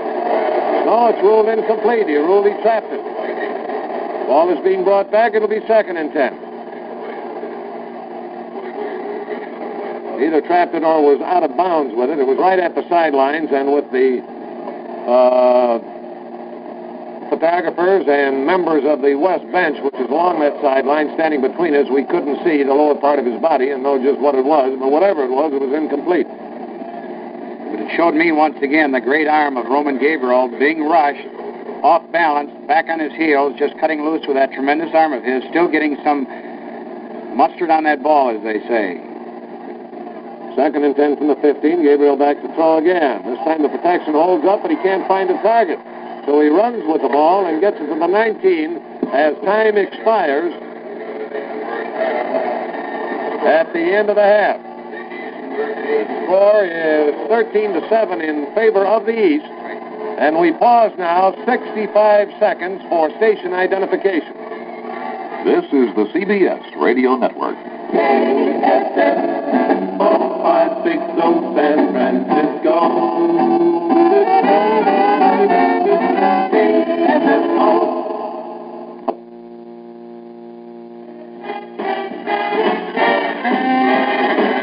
Oh, you can take us where you go. You got 560 radio.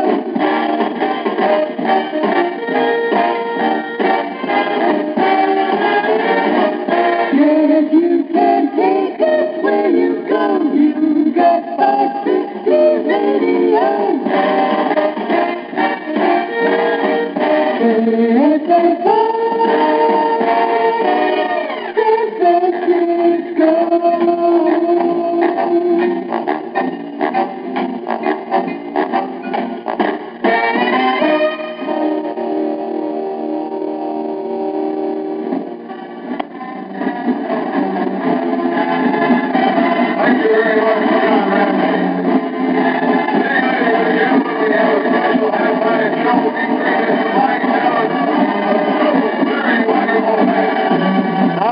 At the Pro Bowl. This is Jack Drees with Paul Giel. An exciting game that shows a 13-7 score at halftime in favor of the East. A bit of a surprise. The East scored first with an early touchdown in the first quarter, and they've kept the West at bay ever since. They say with me is Paul Giel, and if you cannot talk to his band, Paul, I'd like your reflections on that first half. Well, in my opinion...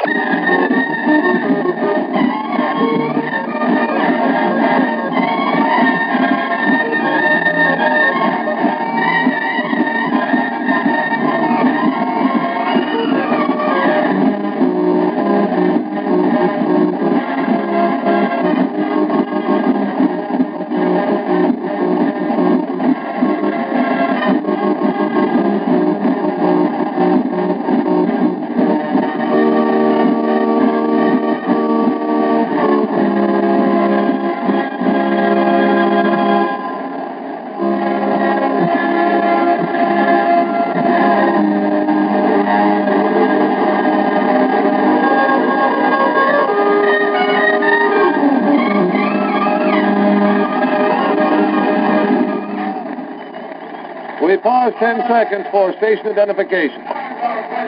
This is the CBS Radio Network. Hi, this is Terry McGovern, and I'm on the radio. And it should be quite easy to read a defense in this ball game because, as we said on a couple of occasions, they do not try to get too sophisticated in a week's time. By that I mean that the linebackers are not blitzing, stunning, trying to confuse the offensive line. I think we should perhaps, Jack, describe that type of play called a swinging up in pro ball, where if the quarterback can read, as Jack Drees said, that the corner linebacker on one side or the other will have to cover a backfield man. He tries to audibilize, go to that sort of a play. Gale Sayers swings out of the backfield, and in both cases to the left side, as it was in the first half, and the linebacker has to follow him. Obviously, if the offensive line can give the quarterback, in this case Gabriel, enough time, Sayers is going to beat any linebacker, and he did, and Gabriel had the time and put the ball on the money. But As it turned out, the West was unable to capitalize, except the second time when they finally went in for that touchdown with Gabriel going over from the 1-foot line. We'll have more halftime activities for you, but right now let's pause for a moment. Ready to start the second half of play, the Pro Bowl game, the Los Angeles Coliseum, the East. Tom Dempsey, New Orleans Saints, ready to accept the ball from the official, the referee, to kick off to the West. Gale Sayers of the Chicago Bears. It looks like Butler from the Atlanta Falcons are the deep men for the West. The East leads 13-7 as we get underway to start the third period of play. All right, here we go. Tom Dempsey moves into the football, gives it a very high ride. Jim Butler takes it on the 4. He's out to the 10, to the 15, at the 20, and is down at the 21-yard line where it'll be 1st and 10 for the West. The score in the ball game is 13-7 in favor of the East, and the West now takes first possession, getting the second half kickoff as we begin this third quarter of play.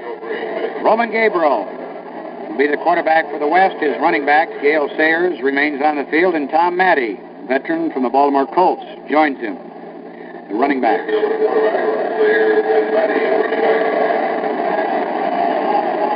Minnesota Vikings, Gene Washington is in, one of the wide receivers, and Tom Matty takes the handoff, finds room up the middle. Nice blocking along the line. He had a big hole. And he goes out to the 32-yard line before he's finally stopped by Larry Wilson. So that's a gain of 11. It's 1st and 10 at the 32.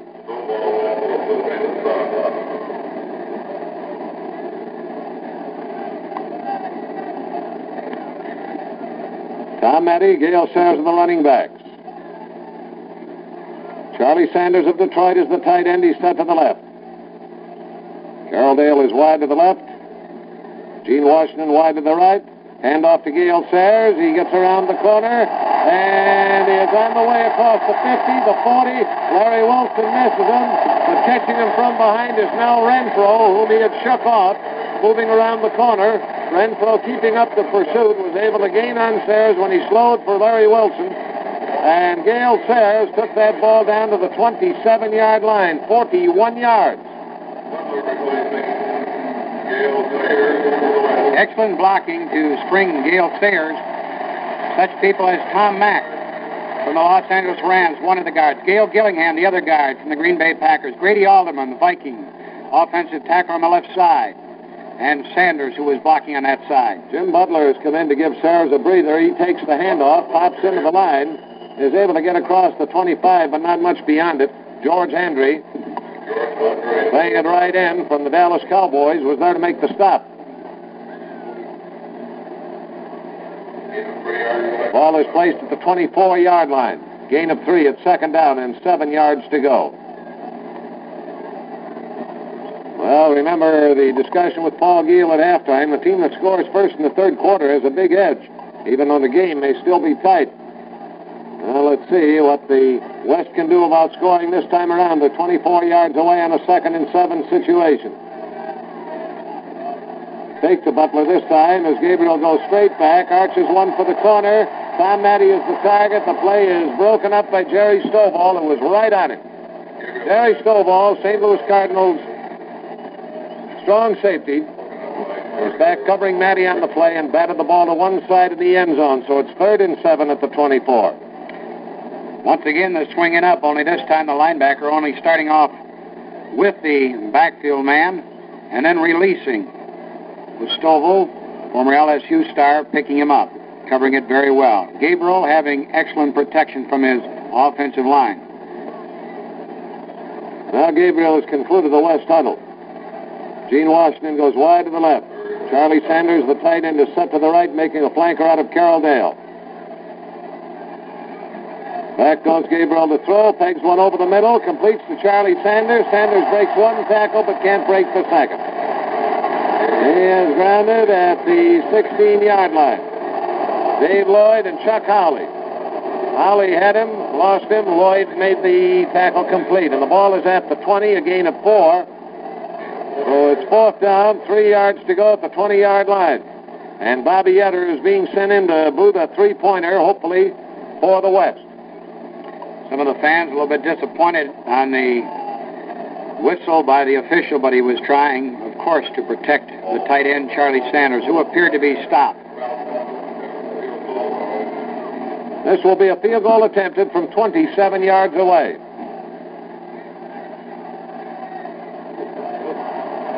And it is no good. It misses to the left of the goalpost. Timeout is called on the field with the score East 13 and West 7. Hello? Dolly Granatelli, you've got to help a neighbor in distress. Oh, hi, Dorothy. What's up? Well, it's that car of mine. It won't start, and this is my morning to drive all the neighborhood kids to school. Sounds to me like you forgot to winterize your car, Dorothy. Forgot. I spent a fortune on it. Antifreeze, winter thermostat, you name it. Did you remember to get antifreeze for your oil? Since when do they put oil in radiators? I mean, did you put STP oil treatment in your motor oil? STP works just like antifreeze for your oil. So? So it gives your car the extra lubrication it needs to start faster on cold winter mornings. That's why millions of motorists use it all winter long. Yeah, I got the message, but right now I need your car to get those kids to school. Oh, my car's not running either, Dorothy. You mean even the great STP can't start your engine today? I mean, even STP won't fix a flat tire.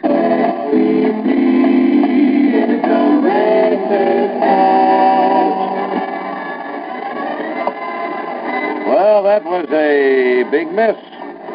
As far as the East was concerned, the West getting that ball and putting on a drive that resulted in a missed field goal. And so the East, in the lead, now gets possession of the ball after the West with an opportunity to score, failed to capitalize. Bill Nelson is back in at quarterback. He gives the ball to Leroy Kelly, and Kelly into the middle of the line is able to make some yardage, getting that ball out to around the 25 before Willie Wood of the Green Bay Packers was able to bring him down. With the missed field goal, they started at the 20, so it is 2nd and 5 from the 25.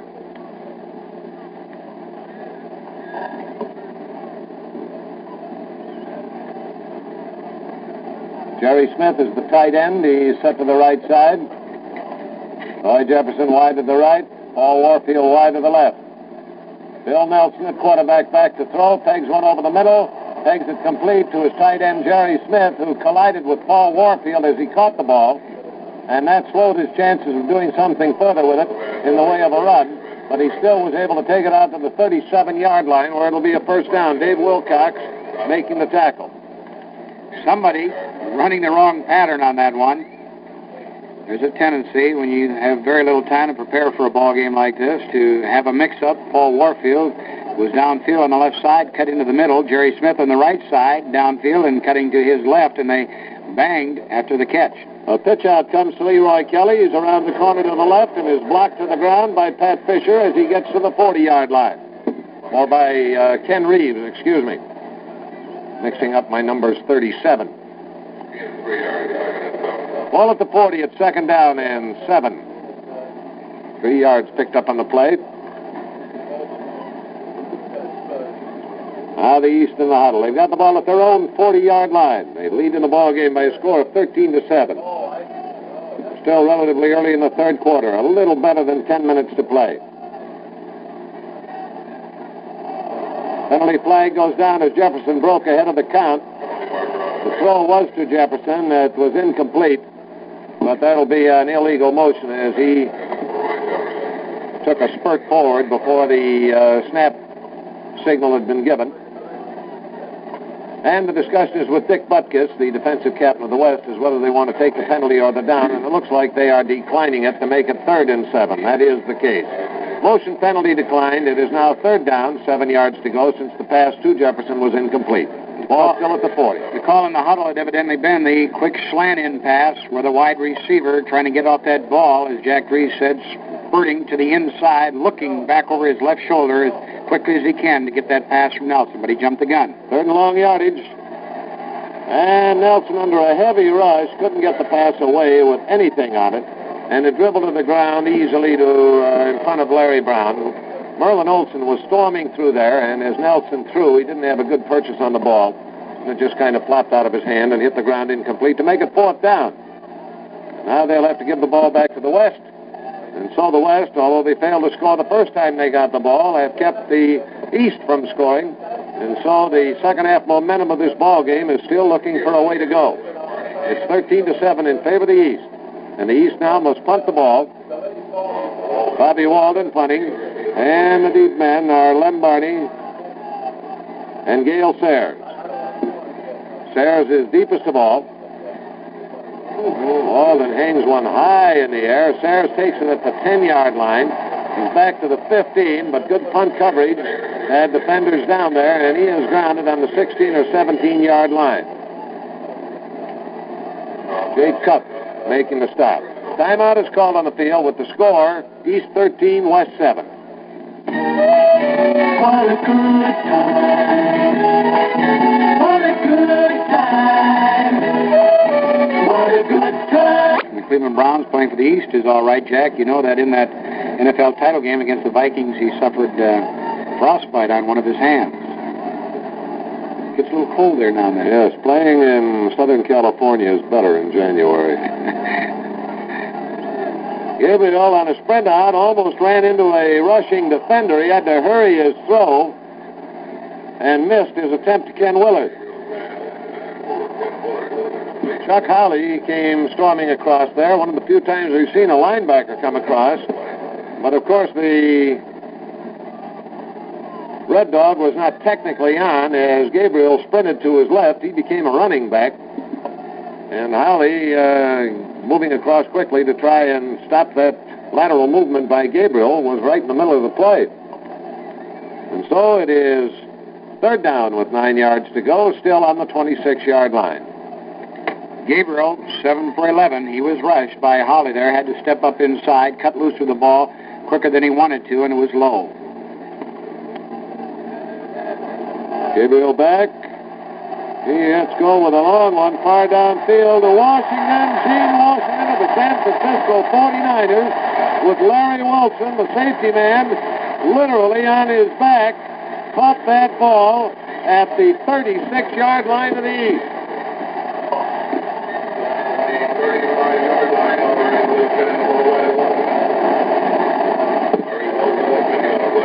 That negotiated 38 yards.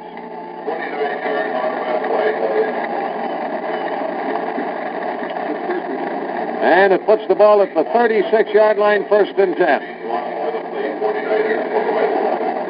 Carroll Dale comes out wide to the right. Boy, that was a big 3rd downer by Roman Gabriel. He gives the ball to Gale Sayers. Sayers parks his head down, breaks through the line. There were 3 Eastern defenders who had a hand on him at the line of scrimmage, and he broke right through the 3 of them. Jerry Stovall and Larry Wilson combined on the stop as he took that ball to the 28-yard line for a gain of 8 yards purely on his own second effort. Going back to that excellent pass play from Gabriel to Gene Washington of the San Francisco 49ers. Washington was on the right side, went straight downfield, then cut to the inside, and we have to go back and give that offensive line credit once again. Excellent protection to give Gabriel that much time.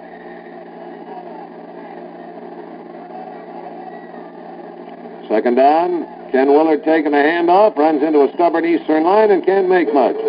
He was able to edge forward to the 26-yard line. Walter Johnson and Joe Green, the 2 tackles, had him in a pinch and wouldn't let go. So it's a gain of a little less than needed. It's 3rd down and about a yard to go. Gale Sayers not only having a pretty good day catching that ball and that swinging up from Roman Gabriel, but running the ball. 7 carries, 71 yards, 10-point plus average. 3rd and short yardage. Gabriel gives it to Ken Willard. Willard has the 1st down, off tackle to the left. And he takes it down to about the 24-yard line, where Larry Wilson made the stop with help from Jerry Stovall, but a shade too late to prevent the 1st down. Ball just inside the 24, 1st and 10 for the West. Neither team has scored in the second half. And the West once again is knocking at the door. They got down to the 20-yard line on the last foray into Eastern Territory, but missed on a field goal attempt. And now they're down at just inside the 24-yard line in Eastern Territory once again. Ken Willard comes out as a wingback to the right side in the slot between the tight end and the wide receiver. And Gabriel back to throw.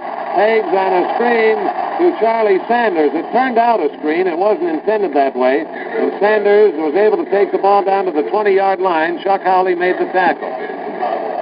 And the East is complaining, and now the flag goes down because Gail Gillingham was downfield. As you said, it wasn't intended to be. And Gillingham was downfield about 15 yards, and they were all pointing to him. And finally the official said, I have to agree, and down went the flag. Now we'll see if that was indeed the call. Well, pass play, only the ends and backs can go downfield. The men on the line must stay in the area of the line of scrimmage, so it's an ineligible receiver call. That's what it is, and they march it off.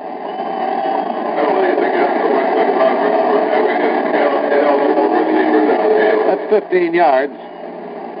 Puts the ball back to the 39-yard line. Down remains the same, but it's first with 25 yards to go. That penalty marked off from the previous line of scrimmage.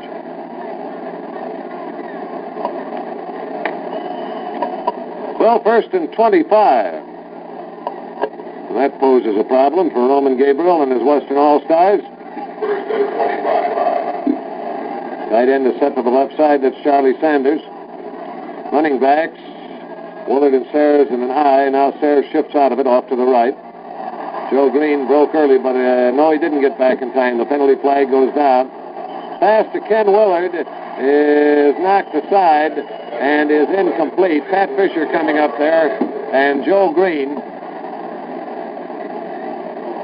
broke up the pass play, but Joe Green had jumped early on the count and didn't get back in time. And so it's a 5-yard penalty for offside, puts the ball at the 34. It is still first down, but now it's first and 20. You might think that in these Pro Bowl games that the respective teams would play it pretty cozy as far as the hitting, but believe you me, I've seen some hard knocks out there this afternoon here in the Coliseum with the East leading the West 13-7 in the third period. Atlanta Falcons' Jim Mitchell has come in at tight end now. He's set to the left side. Gabriel back, looking for someone to throw to. The pressure is developing. He's on the run. Finally pegs one out for Ken Willard, who hits the ground incomplete. Storming through there were Tim Rosevich and Jack Gregory, the ends. And they had Gabriel pretty well hemmed in. He was hunting for anything to do with that football.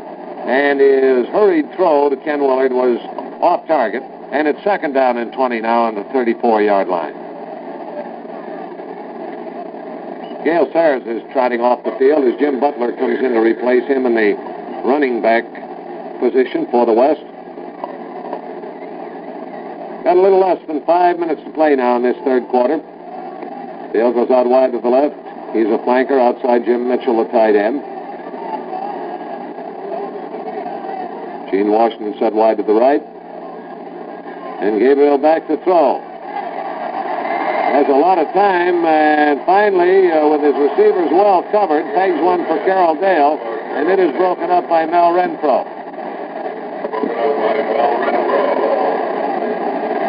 Gabriel had plenty of time on that one, but couldn't find a target. And finally, it's a touchback. Gabriel back to throw, and the East is in there again. George Hendry from the Dallas Cowboys comes in with help from Jack Gregory of the Cleveland Browns, and they throw Gabriel for a loss. Roman Gabriel, not the least bit used to that sort of treatment during the regular season from his Ram teammates, where they gave him excellent protection all year long. He's been dumped now 5 times for 30 yards trying to get that ball airborne. George Andrea having a fine afternoon for that East defense, playing left end. He's from the Dallas Cowboys. So it's now with a loss, second down and 16 yards to go. Gabriel back to throw, has time this time, pegs one up the field and pegs it complete. Gene Washington of the Minnesota Vikings was the target on that one at the 30-yard line. The tackle made by Willie Williams. And that is very close to a first down, and the first down is called. The nose of the ball is just over the 30-yard line, 1st and 10 for the West. Gabriel this time setting up in a hurry as that rush was on him, but really cutting loose. Gene Washington with his first reception. Gene Washington of the Vikings, that is, going downfield and making sure he had enough yardage, just barely enough yardage, and then curling back to the inside and taking that bullet from Gabriel. Now Gabriel again on a long count. Gives the ball to Cannonball Butler of the Falcons, and that is returned only to the line of scrimmage. No gain on the play. Walter Johnson was there to make the stop for the East. Matter of fact, lost a little on the play. It's about a half yard short of the 30-yard line. Let's call it 2nd and 10 to stay away from the fraction. Now we've got 6 minutes and 45 seconds remaining in the game, a game that can still switch sides, but the West has not been able to move effectively in the second half against that East defense. They've gotten down within field goal range twice, but missed them both. Gabriel back to throw, pegs out to the corner. The grab is made by Carroll Dale, and he's hit and driven out of bounds by Mel Renfro in the area of the 35-yard line. Ball will be spotted at the 36. It'll be 3rd and 4. And as Dale gets up off the ground, the head coach of the West, Norm Van Bronken, who played some pretty fair football in the Los Angeles Coliseum during his playing days, gives him a signal to take back into the huddle. And I might add that Carroll Dale played a good share of his football right here with the Rams before going in a trade to the Green Bay Packers, a 10-year veteran from Virginia Poly. Now we're set for the play. And then flanker both out. Gabriel back in trouble, straightens up, tries to flip to Jim Butler. The pass was a little behind Butler, and he couldn't hold it. But once again, the ranginess of Roman Gabriel at 6 feet 4 was a great help in that one. He just reached his arm up in the air and wrist flipped it over the line to Butler. Pass is incomplete. It's 4th down. And the ability of Gabriel also to know where his secondary receivers are. As he spun out, looked for his primary receiver, didn't find him, and then looked for Butler. Renfro and Kelly are deep on the punt. And Barney kicks a low one that is taken by Butler. He's in trouble as he takes it. He got the ball about the 27-yard line, was spun back, but stayed on his feet. And then the rest of the men covering the punt were down there to get him down. And he will be grounded at the 22, where it'll be 1st and 10 for the East. Timeout is called on the field with the score, East 13, West 7. Now your Ford dealer ignores his lawyer's advice and presents Rowan and Martin. Hi, Dan Rowan here. You can save money now during your Ford dealer's white sale. For a limited time, he's got specially equipped Galaxy 500s. Now America's lowest priced, full-sized V8 hardtop. Okay, bring the juggler in. Now, what's a juggler got to do with reduced prices? Well, you gotta admit, it makes an interesting visual. You see, Luigi balances 14 dinner plates on his nose while we talk about Galaxy hardtops and sedans. Okay, Luigi. Do what's a visual? This is radio. I didn't know that. Now, folks, with these Galaxy 500s, you can get options like automatic transmission, power steering, white walls, and wheel covers. Okay, Luigi, drop everything. You ding-dong, now look what you did. Poor Aunt Phoebe. Who's Aunt Phoebe? Well, she's the one who's always picketing for the recognition of China. What's so funny? Well, Aunt Phoebe will never recognize her China now. Say Ford Dealers White Sale, Dick. Ford Dealers White Sale, Dick. Very good. Thank you. Here we go. The East takes possession once again, beginning 1st and 10 at their own 23. A little better than 6 minutes to play. Fran Tarkenton at quarterback. Pitch out comes back to Leroy Kelly with Hickerson leading the way. He swings wide to the right, gets that first block, and is able to get out to the 27-yard line, where he's brought down by Dave Robinson and Ken Reeves. So it's a gain of 4 at 2nd and 6. Ball just across the 27. A little less than 6 yards to go for a first down. Jackie Smith is in at tight end. Paul Warfield.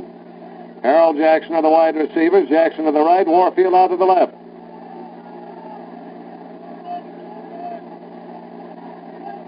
Fran Tarkenton gives the ball to Tony Baker. And Baker punching straight ahead, runs head on into Carl Eller. pinching in from his left end position, and is able to get that ball out to a point just short of the 30. It'll be at the 29-yard line, a gain of 2. It'll be 3rd and 4. They've got to get to the 33 for a first down. They're on their own 29. Excuse me, I was just going to give the time with the running out the clock. 5 minutes to play. Now they're ready to put the ball in action. Bill Nelson has come back in at quarterback. And he is at the point of wishing he didn't. Storming through there was Jim Marshall, the Vikings' right end, who really lowered the boom on Bill Nelson and spun him back for a loss at the 17-yard line. That's a loss of 12.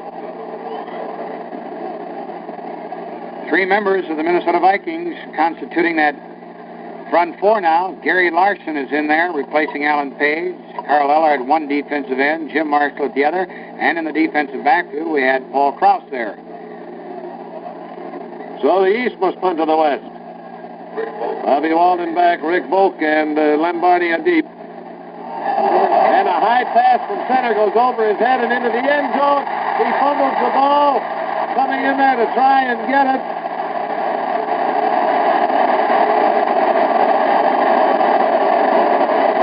It was fumbled by one of the rushing members of the West, and finally Chris Handberger fell on it in the end zone for a safety. Dave Robinson, rushing across, had a shot at the loose ball, but now the ball is being brought out to the 20.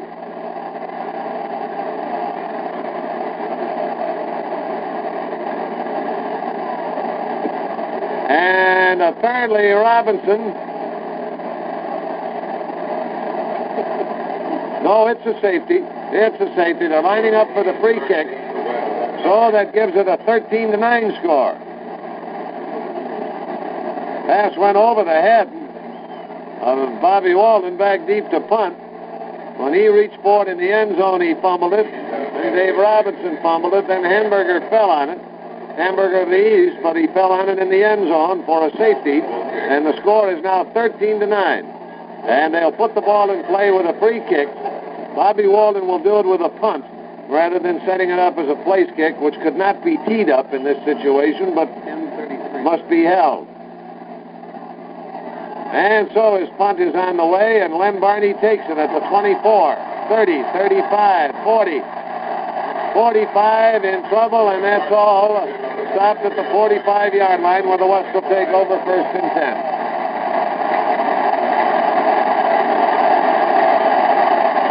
Roman Gabriel will be the quarterback for the West as they attempt now, late in the 4th quarter, trailing the East 13-9, to get into scoring position. Plenty of time left. 4 minutes to play. The West is still a tantalizing 4 points behind. They've got to get the touchdown or score twice. Jim Butler takes a pitch out and swings wide to the right and crosses the 50-yard line down to the 47, where Bob Lilly and Chuck Howley caught up with him, a pair of Dallas Cowboys. Ball at the 47, it'll be 2nd down and about 2. Both teams running that sweep very effectively this afternoon. The East primarily with Leroy Kelly, the West with Gale Sayers, and now Cannonball Butler. 2 yards to go. Tom Matty is caught behind the line on a rather long developing handoff from Roman Gabriel to him. He was stopped at the 49, a loss of 2. Chuck Howley and Bob Lilly were the 2 who came in to make the tackle for the East. It was not a draw play. It was simply sort of a delayed handoff, and the delay was sufficient to allow the East to filter through and stop it for a 2-yard loss. So it's 3rd and 4 at the 49. The ball is on the East 49-yard line in possession of the West. The score is 13-9 in favor of the East. Gabriel back to throw, the pressure developing, he throws as he is hit, and the pass is incomplete, almost intercepted by Larry Wilson.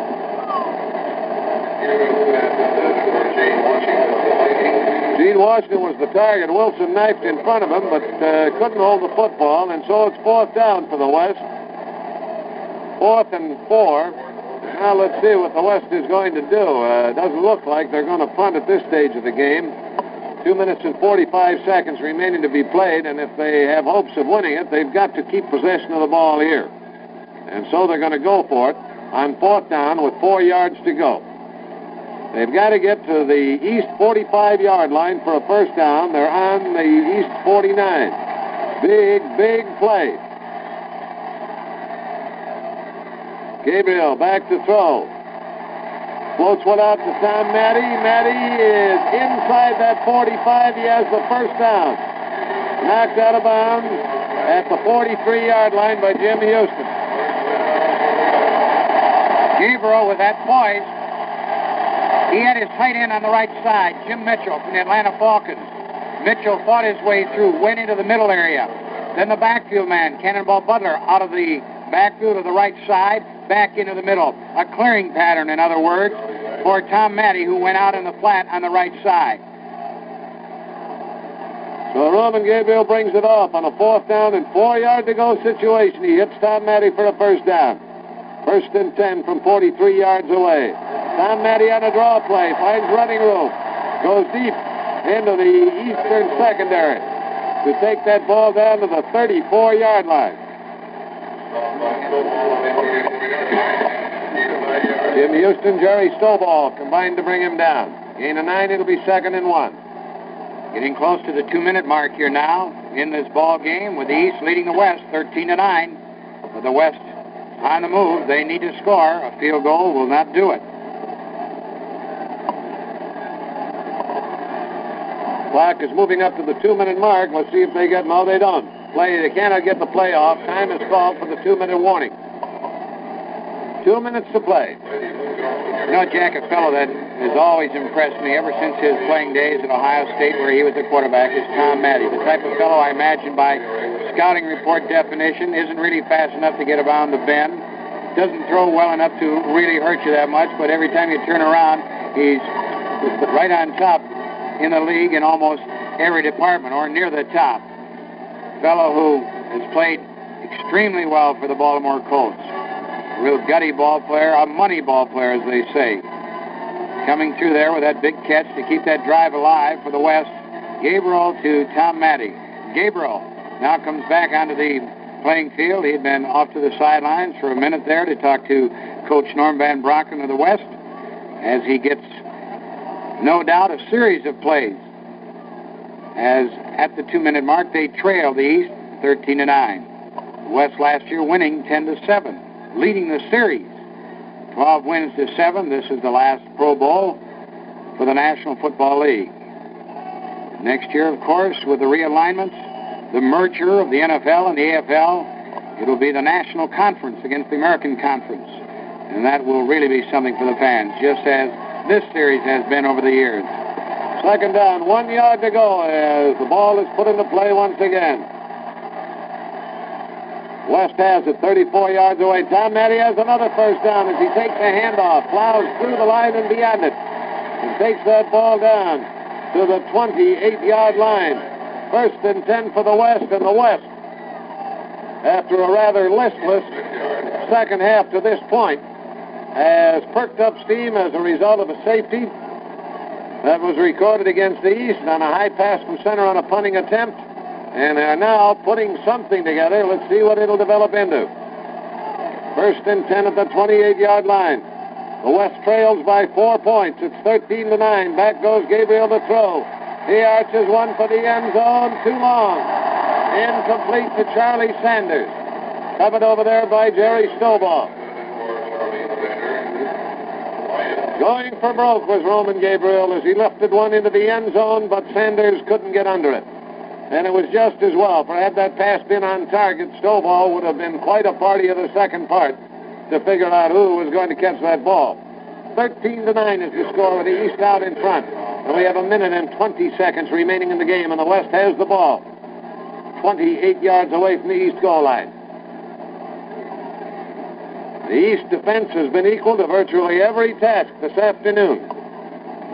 The West has scored 1 touchdown. The East gave them an additional 2 points on a bad pass from center that resulted in a safety. Back goes Roman Gabriel once again. Another bomb. It's on its way to the end zone, and this one is caught by Carroll Dale. Touchdown for the West.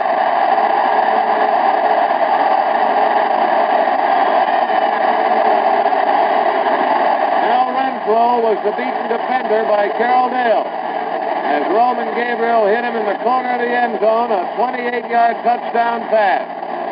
And the West has taken the lead. Ball thrown beautifully by Roman Gabriel, who last year in this game was the most valuable player this season in the NFL. And now Bob Etter from the Atlanta Falcons, who's had a rough afternoon in the field goal department, will attempt the extra point. His kick is good. And so, after being behind in this game, almost from the time the East got the football as they scored their first touchdown, their only touchdown, as it turned out, in the first quarter of the game, now moves to the lead, 16-13, with a minute.